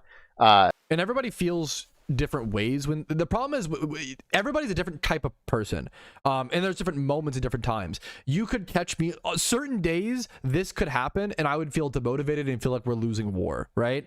Certain days this could happen and I could feel super motivated and go even harder. I can speak from experience. There was a time where there was a 2-player fantasy HP in RuneScape, and I remember I overslept. I missed my 6-hour log, and I think I slept like, I was like 6 to 12 hours late to this fantasy HP event, and it was only 2 people, so it was me and one other person, and I let that person down so much, and I felt so bad. My ass got kicked so much into gear. I still finished the week, I believe, with more hours than him, and I finished with like a 110 EHP week, which is efficient hours played. So I missed the first part of the event, and I was so angry at myself for doing that it kicked me into high gear. So sometimes that happens, but sometimes it's like a frustrating, it really just depends. It really just depends. Later on, we learned that it was a legitimate ban, but we couldn't know that at the time. It was all just... Yeah, Danny says us getting lucky day one in terms of shinies kind of put people into the like, we got this mentality. If we had a bad day one, I can only imagine how the shiny award just goes so differently. Yes, that's so real. Blindsided us. And then in our pre-cooked eggs, we managed to hatch 3 egg shinies, which was a roughly 26% chance considering the amount of eggs we had cooked, and was pretty lucky. This lifted spirits so much, and we ended up rallying together under the idea of how cool it would be to win as 29 players. Around a week into the event, though, we started noticing some players either not paying great attention to the spreadsheet, maybe going to the wrong spot, or not really putting in the hours that we expected from them. That's tough. That's gonna, people don't realize, once again, there's also 2 different types of players, or different types of players at different times. Some people underestimate their hours and some people overestimate. It depends on the type of person they are and the hour in the month you catch them on. Doesn't mean someone overestimating themselves once not indicative of their entire character as a person, right? I can once again speak from experience where my first ever RuneScape fantasy EHP draft, I told scouts that I was going to do 70 hours in a week, because my math was, yeah, I can probably do 10 hours a day, 7 days a week, I can do 70 hours. And a lot of people didn't draft me off of that information. And I ended up getting drafted in my first ever RuneScape fantasy EHP draft. I was drafted in the 6th round, okay, which is like one of the final, it's like there's like 8 rounds or some shit. One of the final rounds. I was a 6th round pick that put up a 140 or 122 EHP week, a 144 hours played week. I put up multiple 120s in a 110, and like it was crazy. People saw my name being the 2nd ranked person in the whole league, and they were like, who the fuck is this guy? I don't even know who this is. That's really, really rare in the RuneScape community to be like, what the fuck is, how is he performing with the best? People thought I was botting, people thought I was cheating, but I didn't know what I was capable of. Sometimes you just don't know. I underestimated. I thought I was gonna do 70 hours, and I ended up doing either 100 or 110 in the first week, and the second or third I did the 122 or whatever, which was 144 hours played, but 122 EHP. You never know until you know. So it's one of those situations where like everybody thinks they can run into the burning building, and not that shiny hunting or playing RuneScape is running quite as severe as running into a burning building, but everybody thinks they can. Not everybody, but like you don't know until you do it. You don't know until you really put yourself in that situation and see what you're capable of.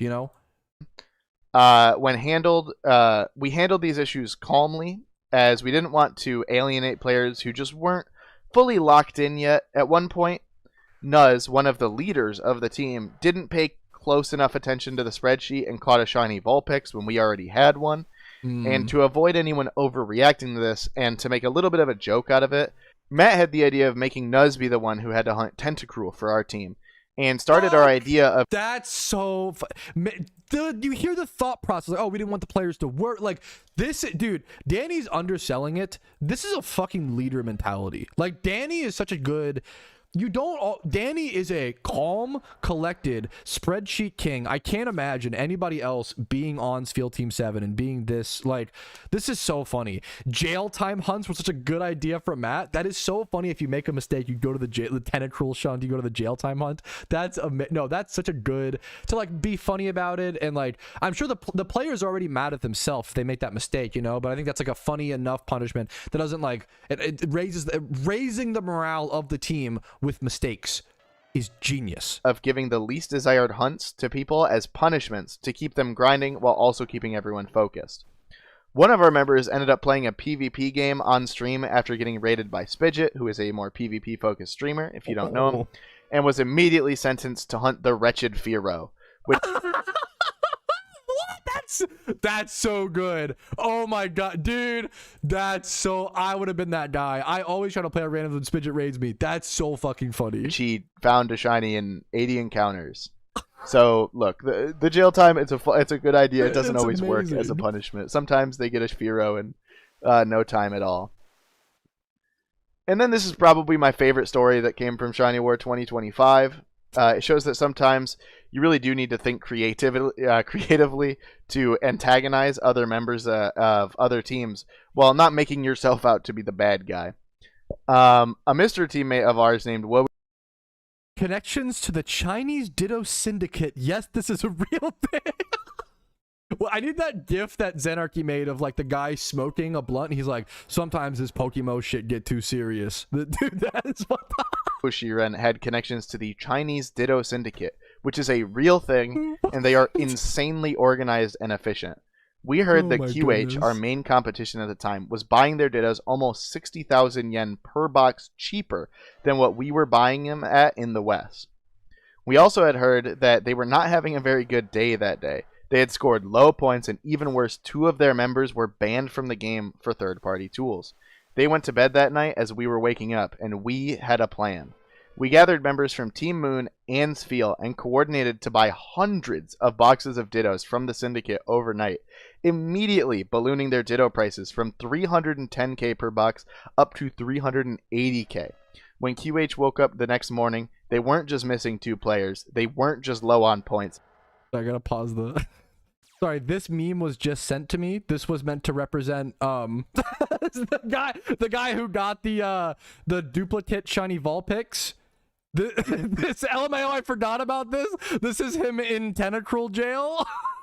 Sorry, that got sent to me. I had to show that. But Ditto prices had increased drastically. Their leader, Oppo, reached out to a Team Moon member, saying, "I'd like to discuss the issue regarding the price of the Ditto." Our plan had worked. I'd like to discuss the issue regarding the price of the Ditto. But I kind of missed. Wait, we heard that update before. They bought some Dittos from the market. It was from. Oh, this was, yes. The Ditto box price rose during Shiny War. Yeah. From 310k to 380, which is an insane price difference overnight. That sold at 350k. By the end of war, helped us buy over 250k boxes, over 4,000 boxes worth in just 25 flawlessly. days. And we continued to buy from the Syndicate until late into the war. Wow, I remember this. I remember like the West literally didn't have enough. This is why I always say the PokeMMO Chinese player base, for those who don't know, is huge, and it's why it's bigger than the U.S. in my English speaking, in my opinion. I don't know. We don't know for sure, but in my opinion, it's why getting over the language barrier. I try to use Google Translate whenever I can. Getting over the language barrier is crucial if you want to be one of the best PokeMMO players, and it's really funny, but it's true. They had to, the Western world didn't have enough Dittos to fund Shiny War. It sounds like I'm talking about a real war. Like the West didn't have enough like metal, didn't have enough like ammunition. Like this sounds like some real world fucking World War shit. It's actually crazy, but it's true. The West didn't have enough Dittos. We had to import Ditto. We had to like learn Mandarin to fucking get enough Ditto supply. I'm saying we, not me, Field Team 7, let me qualify. It's so crazy. It's such an interesting... When people say Shiny War is easy and Shiny Hunting's easy and all these fucking things, I dare you to watch this video and get back to me and tell me what you think. There is so much more under the hood. If you've ever been one of the best at anything in life, I feel like you immediately develop a deep respect because you understand what it takes. You develop a deep respect of how hard it is to become the best at anything else. That's not always. Sometimes people have the error. I always say there's 2 types of people. There's the person who becomes one of the top 1.1% at something and develops a deep respect for everything else, or someone who becomes one of the best at something and then has the arrogance to think they are the best at like all these other things. You know, there's 2 different types of people in that regard. When ETG pressured Chinese players to not sell to us anymore. By the end of the war, Wobu had smuggled... Wait, ETG like pressured, like blackmailed, not blackmailed, but like pressured the Chinese Ditto Syndicate to not sell to them? Over these players to not sell to us anymore. Until late into the war, when ETG pressured Chinese players to not sell to us anymore. Holy shit. By the end of the war, Wobu had smuggled over 250,000 Dittos to Team Sfeel and Team Moon. Over What? 4,000 smuggled 250k Dittos. Oh my god. boxes in just 25 days. Not even that, because of the syndicate not selling. Maybe 20 days. We thought that we would be playing war down a player, but Wobu filled Gamer 2020's spot and then some with the amount of help he provided us. And if we could give out our 30th pair of wings, he would be the only person in the game that truly deserves them. Oh my goodness! Wobu wasn't even on the team. Wait, or wait, am I misunderstanding, or did he like? Someone in chat can clarify. Was he not on SEAL Team 7? No shot. He was just a team Mr. Member. Are you fucking kidding me? Wabu wasn't even on field. He was just doing this for the fucking homies. Bro smuggled 250k dittos literally just for his friends to help. That's how do you? Oh my goodness! #1 friend of the year award goes to Wobu. What a fucking insane! Wow. Bro did it for the love of did it for the love of the game, the love of the homies, dude. Wow. Jumping forward a little bit, we started getting word that different spots that we hadn't initially considered might be strong. Stuff like chum buckets, stuff like that. We ended up paying non-Sfeel members to go fish with chum for an hour and report their numbers. What rates are you getting? How many encounters? You paid other players to test strats during the event to not waste the 1 hour time? Are you getting an hour? We tested new horde spots and then slowly revamped our strategy. They sent scouts for strategies In favor of consistency rather than riskier plays. Holy shit. The spreadsheet was an ever-evolving living document that I would be changing up until the last couple days of war. We ended up making a flowchart for the most optimal routes to fish at, as well as hyping the team up for the Sfeel fishing trip to really get people excited. That would be coming a little while after we finished all the 100% 5 hordes in the game. Also, if you're looking at this flowchart, it was actually technically wrong. I believe if we hit Whalmer at Lily Cove, we were supposed to go to Route 114 with lure, not without, but whatever. I made this in like 10 minutes. And it worked. Finally, it's time to talk about the only thing some of you clicked on this video to see. What was foot pedaling? What is it now? And one of the biggest dramas, there was a lot of false allegations, but there was a good discussion to be had about it, but there was a lot of false allegations. There was a lot of drama. There was a lot of anger, I think envy and jealousy from the situation. Let's hear what I'll let Danny explain this. How was it changed in the July 24th patch? This is probably the most misunderstood topic in all of Shiny War, and I'd like to set there was so much misinformation and so much anger. The record straight as to how foot pedals work, the difference between legal foot pedal binds that we used, and the illegal macro capabilities that they and most other PC and console peripherals offer. First, what foot pedaling was pre-nerf. I use the term nerf loosely here, as foot pedaling wasn't made any worse during the update, they just made it slightly different. And the whole technique can be simplified down to overlaying the hotbar over the run button in battle, so that you can just spam Sweet Scent and run without moving your mouse. And spamming left click. I would just use my mouse for this technique. I shared it with dozens of people who didn't really care at the time, and then just kind of held on to it as a neat trick I would do until War 2024, when I told some of my teammates about it, and instead of shoulder shrugging... So this is important. This technique was first displayed in 2023, November 21st. 2 years before Shiny War 2025, and it was always an allowed method. A lot of people were upset and outraged because they felt like SEAL Team 7 had kept this thing secret, and like it's like a secret strat that they shouldn't have been able to use. It's cheating, blah, blah, blah. But this has been a strategy that people have been using in Pokemon since 2023. In my opinion, I think the foot pedal stuff, unfortunately, there was a good discussion to have about it. Don't get me wrong. There is good discussion of should it be allowed, what's allowed, blah, blah, blah. I think there's important discussion, but it shouldn't have happened the way it did during war, where people were just mad and accusatory of the main team, who the winning team, right? Where they were just doing a strategy that's been allowed for so long that to me it felt like jealousy. It just felt like jealousy. It felt like outrage. People were looking for things, looking for reasons to discredit their victory. And saying, oh, cool, man. Like many people before, they saw the potential and utility of this technique. And then Ginger Matt had the idea that instead of using a mouse or controller, you could just use a foot pedal bound to mouse 1, which would allow you to use your hands Watching a Brawlhalla video while shunting. Giga Chad game. Danny says, I remember when I was a noob in PokeMMO, which Danny's only been playing the game since 2023ish. That's crazy. I believe 2022 or 2023. And said, and I said it. He talked about the strategy in this chat, but I don't think people really understood or cared at the time. So I figured it wasn't that good. Yeah, Danny started playing in late 2023 for reference, and now he's one of the best players in the game. Less than 2 years later, like a year later. Danny learned the game so fast. to play other Danny also streamed the strategy openly for a year at least. games, work on your job, whatever you really wanted to do. Now, a lot of people managed to think that putting buttons on the floor instead of on your desk somehow meant that we were using macros and holding the pedal down to output multiple mouse. This was because that would be really bad. If you could hold your pedal down, that would be a problem. That wasn't happening. One presses, while we did. It's for reference, having a foot pedal is the same. It's the same exact thing as if you just moved your keyboard on the ground and then set your space bar to sweet scent. It would be like the same thing. Didn't have to do anything. If this was truly the case, what about that would have changed in the July 24th patch?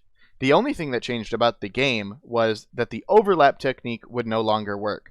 Most of our members already had pedals with 3 buttons on it, meaning you could just bind one of them to mouse 1 and one of them to sweet scent and then go back to hunting as usual. No real change at all. But if someone was cheating and using a macro, this nerf also wouldn't affect them in any way, as they would just rebind their keys like how we rebound our keys.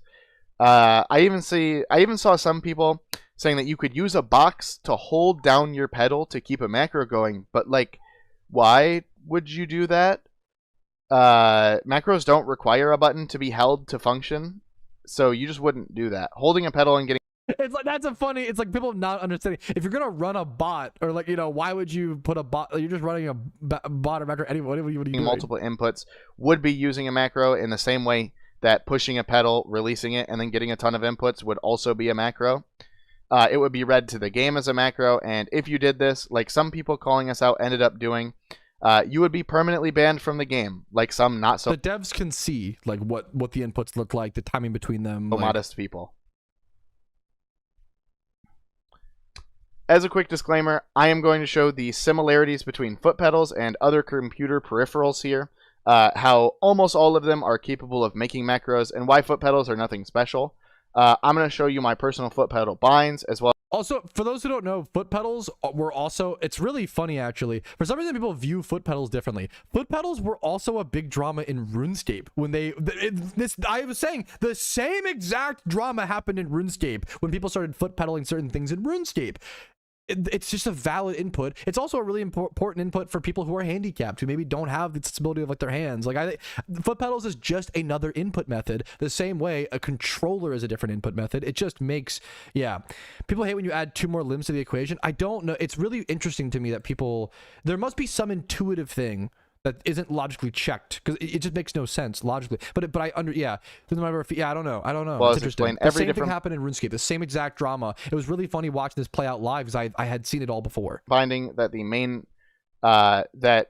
main foot pedal software that we use, Elfkey, is capable of, and which ones are and aren't against the rules. If you buy a foot pedal and use one of the settings I outline as illegal in this video, you will probably be permanently banned from the game. All your accounts, everything you have, will be gone. So please, do not use any of them except for the 2 legal settings that I outline if you are using them for PokeMMO, or you will be banned. Now, this is Elfkey. The 6 settings that you can bind. So he's showing some illegal things here. Is that correct? A button to are multi-key, single, continuous. Or is this what you can do? Let me clarify. Let me see what the meme is. Now, this is Elfkey. The 6 settings that you can bind a button to are multi-key, single, continuous, retrigger, loop, and double trigger. Single and continuous are legal settings. Continuous functions exactly how a key does on your keyboard. If you press and hold it, the key registers as pressed when you push it down, and then released when you release it.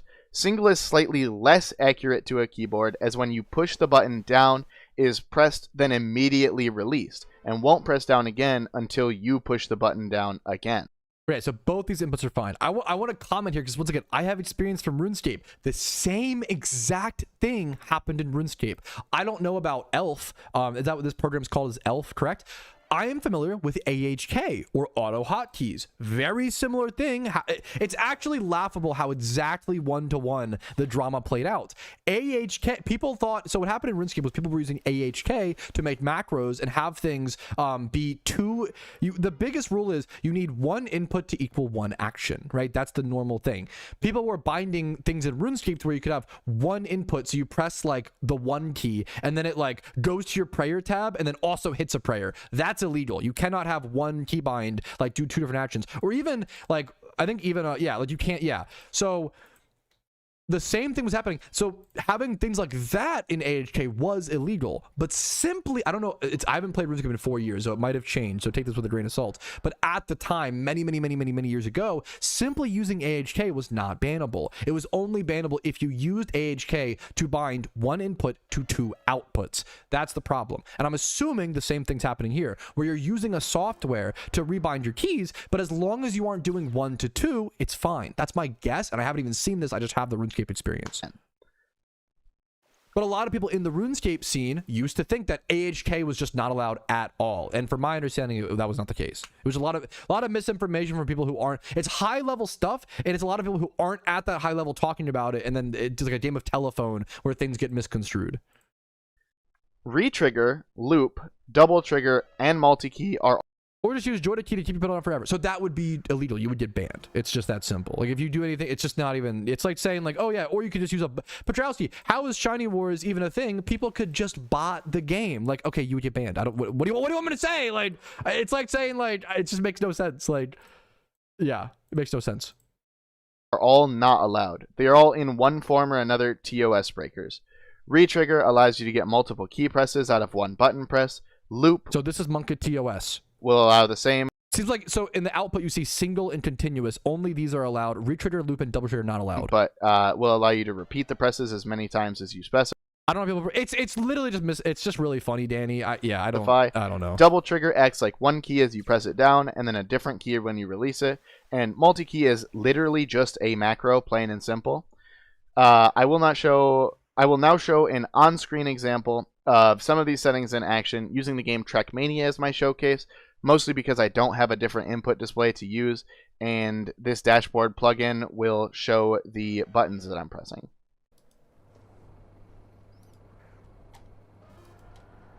Yeah, the 3-pedal foot controller does look dope. It's just a controller, yeah.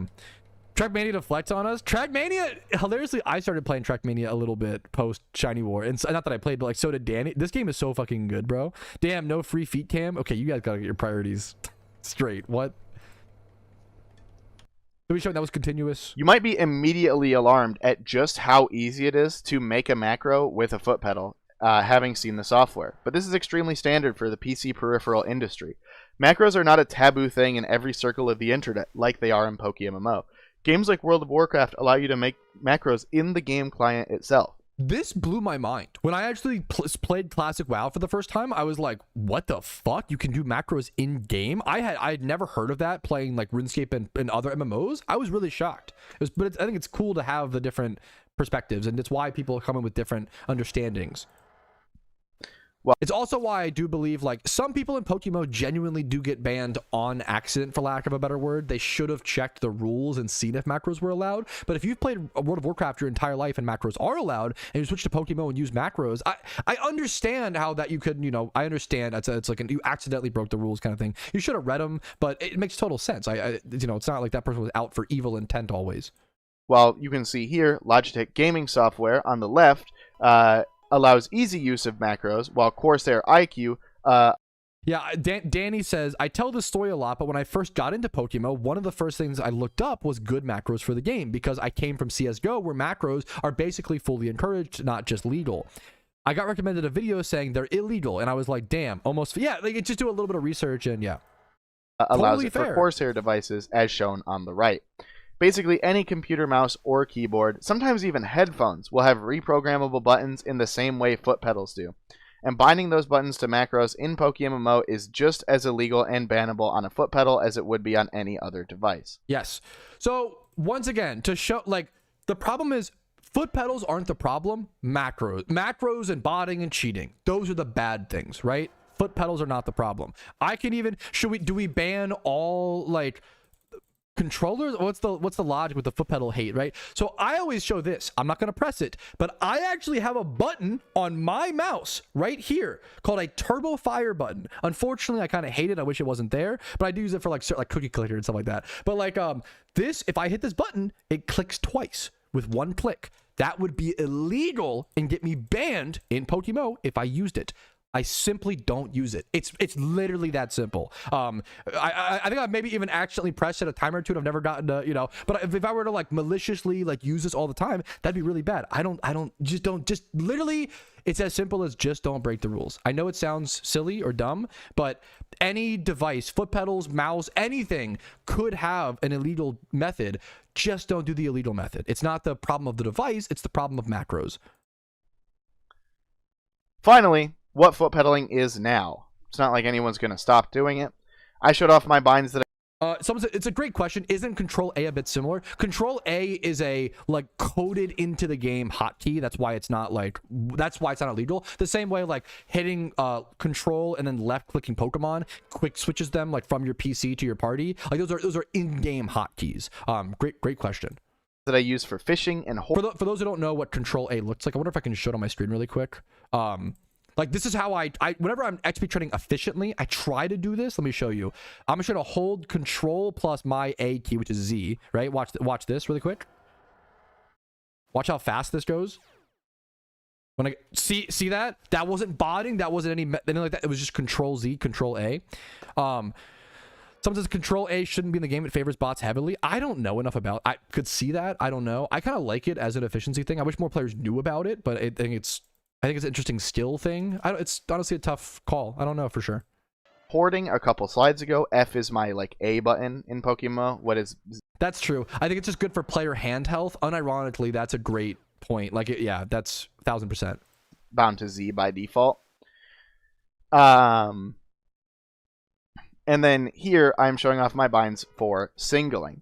Now, in all three cases, you'd place your mouse over the run button in battle, and I wanted to explain that the main benefit of foot pedaling, as I said in my initial post to my team, isn't that you are actually playing efficiently or quickly, but rather that you can not focus very hard on the game. Okay, foot pedal stuff is almost over. While still grinding for hours a day, which lets players play for longer sessions with less burnout.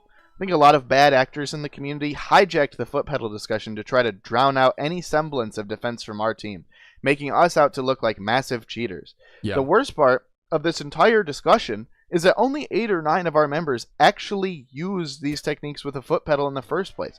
Most people were satisfied doing it with a mouse, keyboard, or controller. Yeah.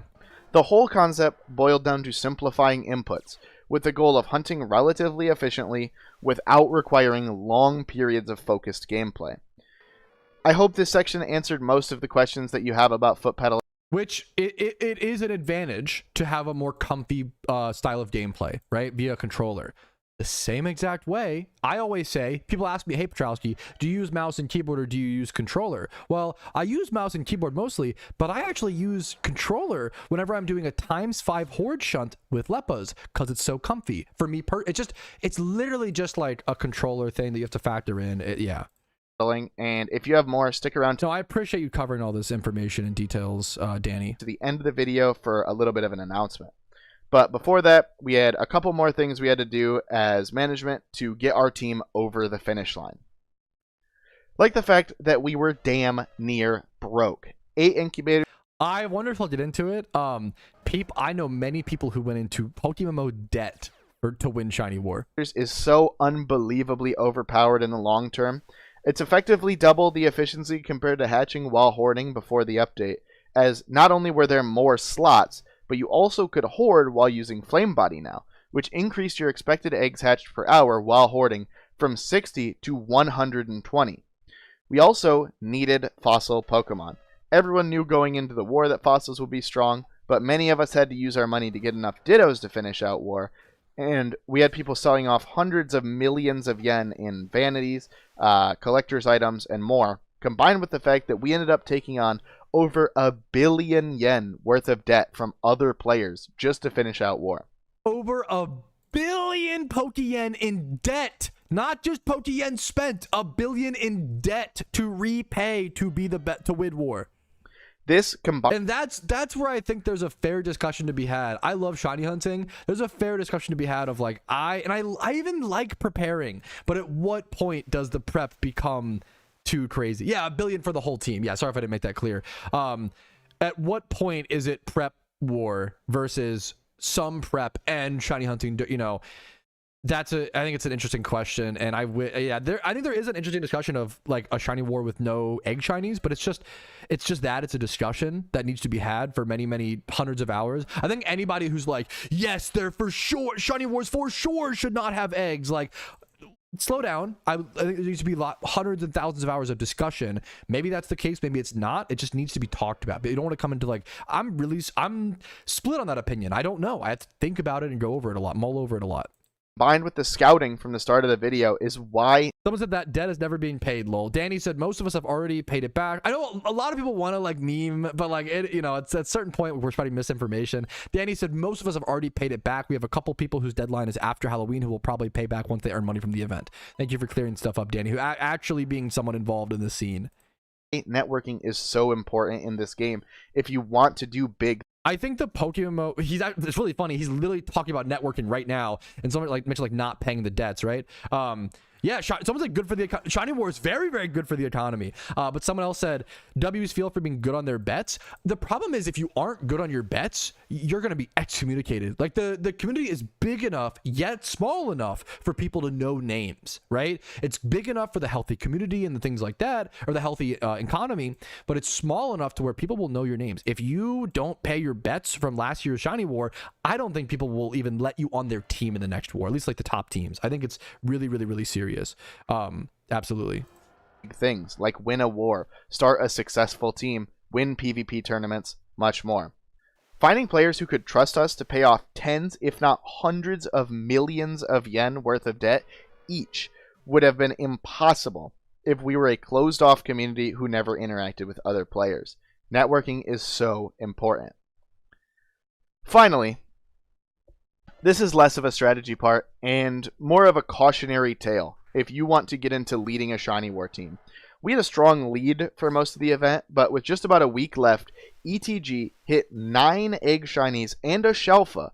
It was a Shelfa Charmander within just 2 days, immediately jumping from border. So their opposition team hit like some crazy shinies, and it made the shiny war came down. If you watched my stream recaps and stuff, checking the points, it came down to the fucking wire. Line out of contention. It is insane for a competition to last a month straight, and it still be that close towards the end is like nail-bitingly scary. To being within striking distance of first place. We needed something to uplift our spirits. People were talking as if the war was already lost. Hell, I convinced myself that we would lose the war just to stop the because it hurts less. Yes, dude. Unrelenting wave of stress and anxiety. We needed something big, but when you're in a shiny hunting competition, you can't just work harder and make magic happen. Sometimes you need the universe to just give you one. You just have to keep the consistency. In hindsight, it was the most cinema ending we could get, but holy fuck, at the time I couldn't take it. Also, like, being a leader, like, once again, make sure the leaders put on a strong face. I can be confident and optimistic at times, but not if I'm not. I could not do this. I can't imagine the stress after hunting for hundreds and hundreds of hours on that final week, that final push, still managing mentally and emotionally to put on that strong face is unbelievable. I sat and hoped our big day would come. 5 days left turned into 4. ETG was making up ground on us every day.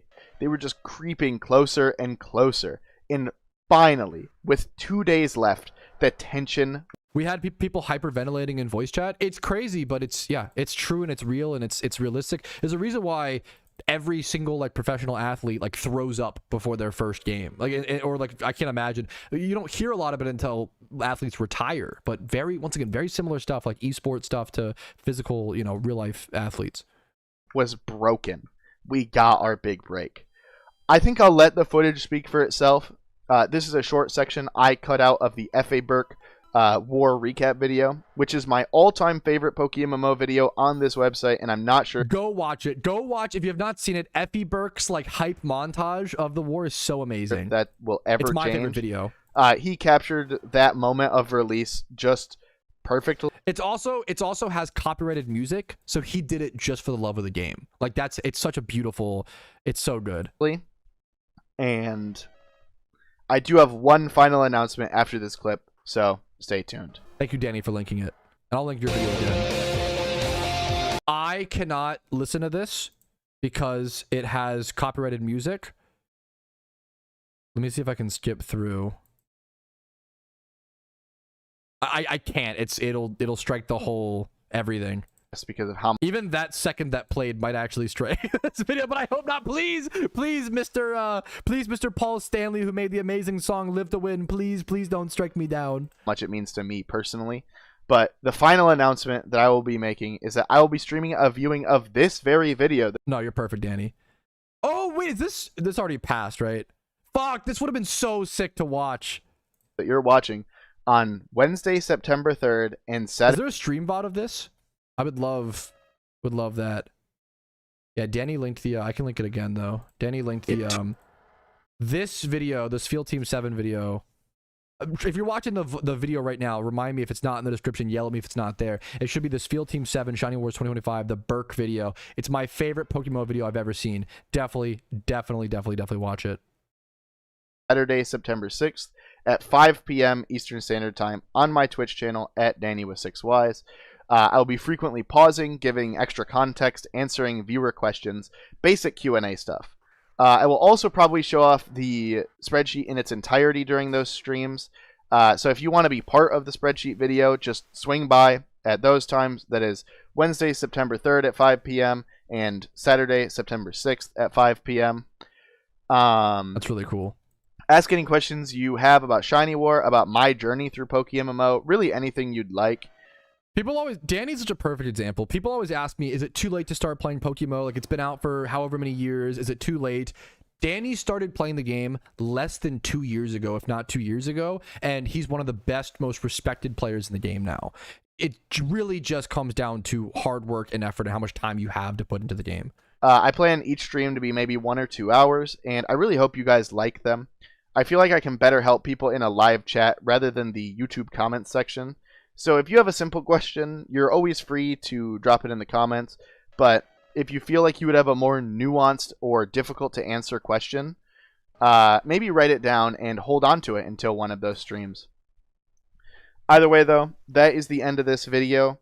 That is everything that I could reasonably think of that we did for... Dude, this is one of my favorite Pokemon videos. This video was so good. I can't get over the fact that you smuggling 250k Dittos, the Chinese Ditto Syndicate, like all the stuff, thinking about and trying to prioritize around drama from the beginning. All the update stuff.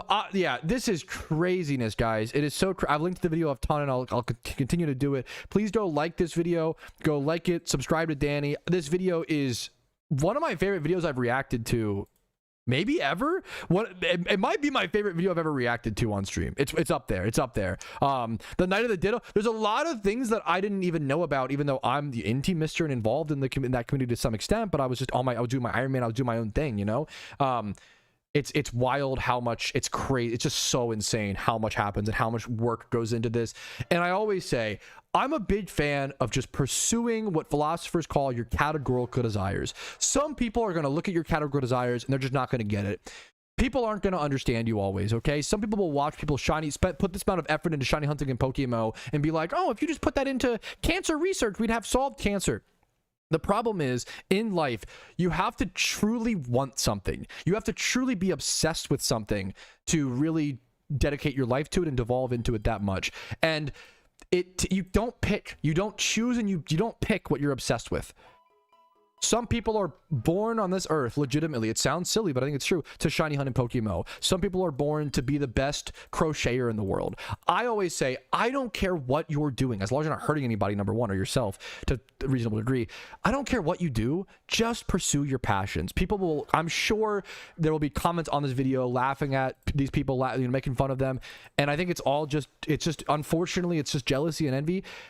Being good, being this good at anything is so incredibly impressive. It is just such a testament of the human spirit, and I think it's a really beautiful thing. And I encourage everybody out there to pursue your categorical desires, which is a fancy word for just passions and hobbies and interests. So what you're saying is go incredibly hard. Basically, yeah, work hard, play hard. That's the moral of the story. Just pursue your passions. Don't let anybody keep you down from that. People are always going to hate, unfortunately. I didn't believe that until I became I didn't think that was true until I became a content creator. I'll be honest with you. I thought it was oversaid, but it's unfortunately true. Pursue your dreams. Do what you love, and thank you so much for watching. Like this video, like Danny's video, subscribe to me, subscribe to Danny, like literally before you subscribe to me. You can follow me on Twitch for streams Monday through Thursday at 12 p.m. ET. If you like this kind of content, let me know in the comments. If you want to support this kind of content, YouTube memberships, Twitch Primes, Twitch subs, gifted subs, really allow me to make this kind of stuff, guys. And PayPal and Venmo donations, the two best ways to support, because those two platforms take less of a cut than other subscriptions. So Venmo, PayPal donations go the longest way. They allow me to focus on making content like this. Thank you. We might save it. We might save it. We might save it. Do we save it? Do we save the YouTube stream? Let me see. I think we saved it, so who cares? I think we saved it. Saved plus refresh. I think we saved it. I think we saved it. I'm gonna link Danny's video again. It's so fucking good. I think it's saved. I think it's saved. Just refresh if you need to, fellas. Dude, I as soon as that clip, and I was trying to say, that video is so fucking good. It's actually, like, I really cannot shout out Danny enough. That video was so fucking good. Let me get music volumes back to a good level, but oh my god, dude. That video is so fucking good. It's so good. It's so crazy. People do not realize what it takes, man. People don't realize what it takes to be the best, and it's always just jealousy and like ignorance, jealousy, ignorance, envy. It sucks, man.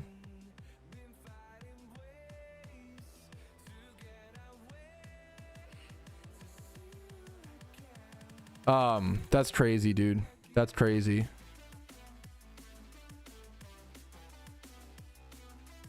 That video is so good, dude. Holy shit, man. So fun. I respect the spreadsheet kings, dude, and kings and queens, people of royalty. I suck at spreadsheets. It is so not my style.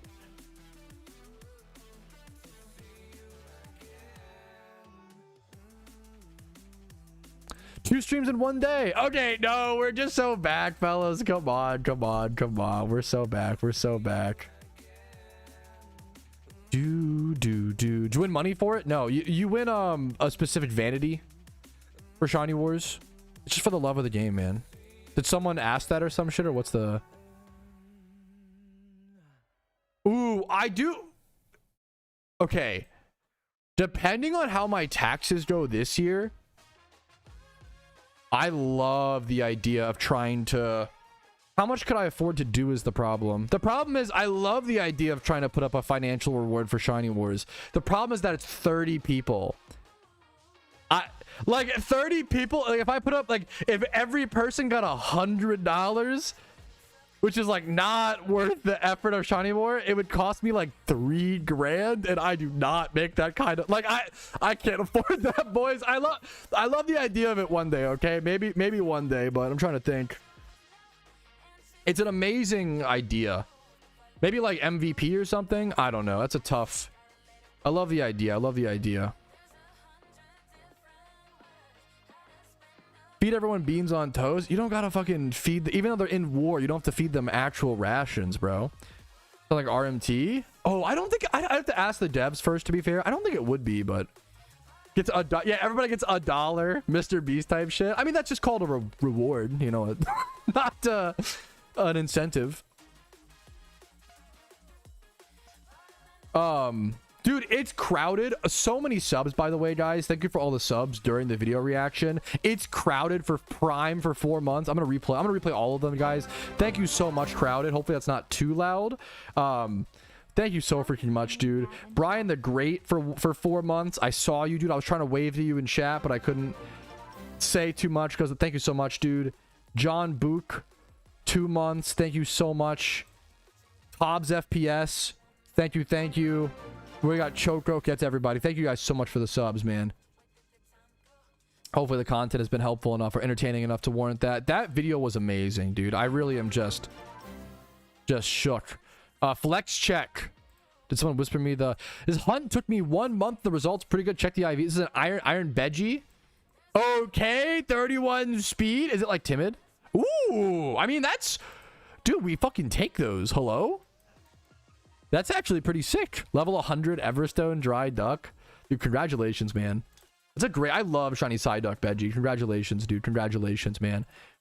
Holy guacamole, man. What a I literally, sorry, I'm like still shocked. What a video, man. What a fucking video.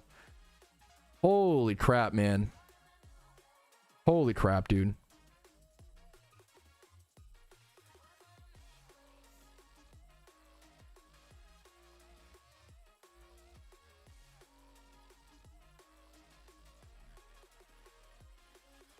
That video is insane. Also, putting they smuggled 250k dittos in the thumbnail is gonna go hard. I'm gonna be honest. That thumbnail, that line in the thumbnail is gonna go bonkers. I'm not gonna lie. I'm excited for that one. I'm excited for the thumbnail bait. That is so good. Holy shit. Oh, that's so good. That's so crazy. 100k plus encounters. Oh, I'm dog shit. 1 sec. 113k, dude. Congrats. This is one of the driest Iron Man shunts that I've seen so far. 113,000 encounters for a Psyduck, dude. Amazing shiny. Congratulations. But I think that might be like, I don't know if we have a record keeping track of that, but technically maybe temporary world record for the driest Iron Man shunt so far. Another Iron Veggie. Iron Veggie's been gaming. Iron Veggie, how many hours played do you have? Do you mind if I ask you that? Iron Veggie has some of the most achievements on an Iron Man I've seen. I think he has more than me, like more stuff done, like more. He has some of the most achievements in the game, in my opinion, for Iron Man. I'm curious of his hours played. Xerix had one that went 150k dry. Thank you for your honesty. And so a fellow Iron Man Xerix went 150k dry for a shiny. It's a cool title to hold. DM it to me on Discord, Tom, if you don't mind. Veggie has 839 hours. Okay, so we're pretty similar, actually. Wow. Veggie has 839 hours played. Dude, hell, that's fucking impressive. It's a big difference. Like, obviously, this is literally my job. Like, there's a big difference between, like, I get to, you know, I have a privilege of playing the game, and that's true love, man. That's amazing. That's beautiful. How many killing on Iron Man? Not that. Well, the problem is we only got the encounter counter, like, a few months after, like a month or so after the, what's it called, was added. I don't have all of them, but light years ahead of you. I don't know if he's light years ahead of me. He has some things over me. He has some really cool stuff. I wouldn't say light years. Come on, come on.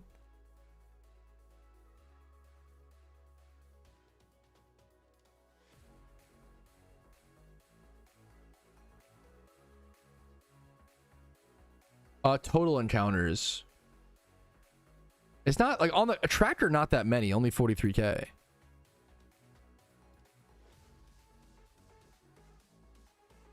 That's fucking awesome, Mind Slump. Hell yeah. What's up, Izux? Thanks for the sub. Let me, I was going to change something. My sound volume back to what it was. There we go. Ooh, we weren't playing it, Jake Spear, but that is a great idea. What's up, Rasta, man? How you doing, dude? It's not a bad idea, Rasta. Or, fuck, Jake Spear, but also, what's up, Rasta? If you could link me the video on Discord, if you guys ever have YouTube videos you want me to react to that are PokeMMO related, Discord DM me. I'll always check them out. The problem is I have a long list of videos I've meant to react to forever, and I just never get around. There's just so many. I never quite get around to them fully, but where we're at right now.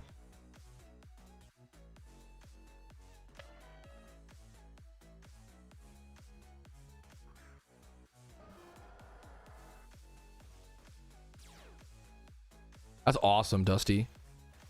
I do have Pokemon of the day. Not to Tom, I'm gonna meme on you a little bit. I think you genuinely might be the 12th person to ask me today, which is not a bad thing to double check. But I've been asked today, do I have Pokemon in the daycare, more times than I think I've ever been asked over my entire PokeMMO career. Which I'm literally XP trading. It makes sense, but it's pretty fun. It's still a little funny.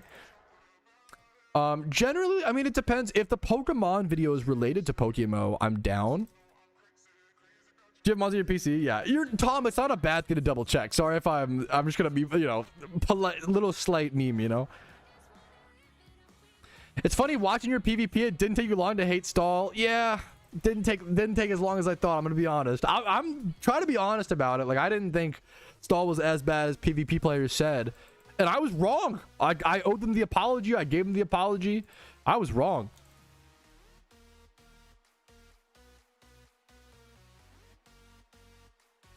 Oof. Okay, that was a super long react with a ton of yapping. I am gonna go take my one per stream little 5-minute break, fellas.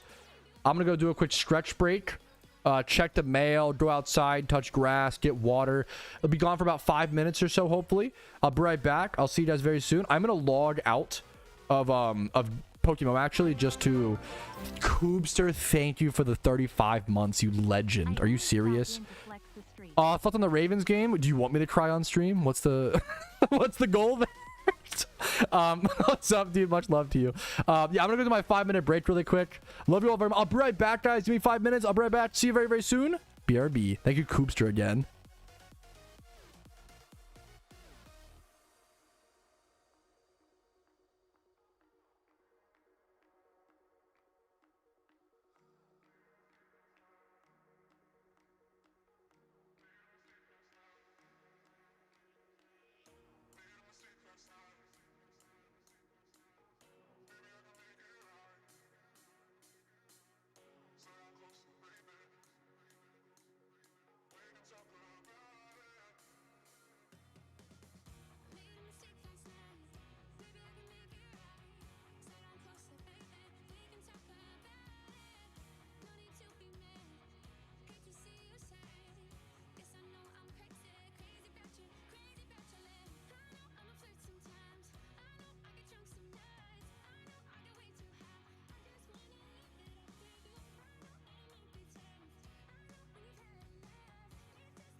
What's up, Jack me off? What's up, man?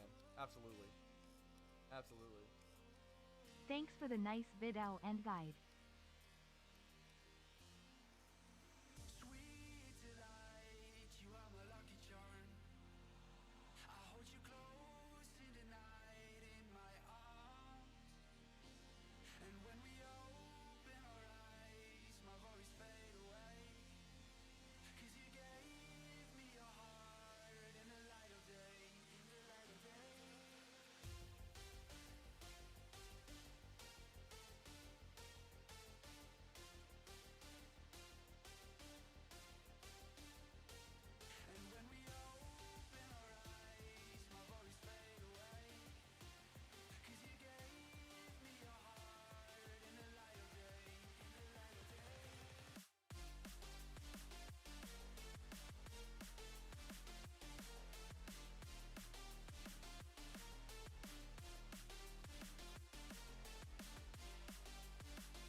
Bro, who is crazy enough and nice enough to send me $10 when I was AFK?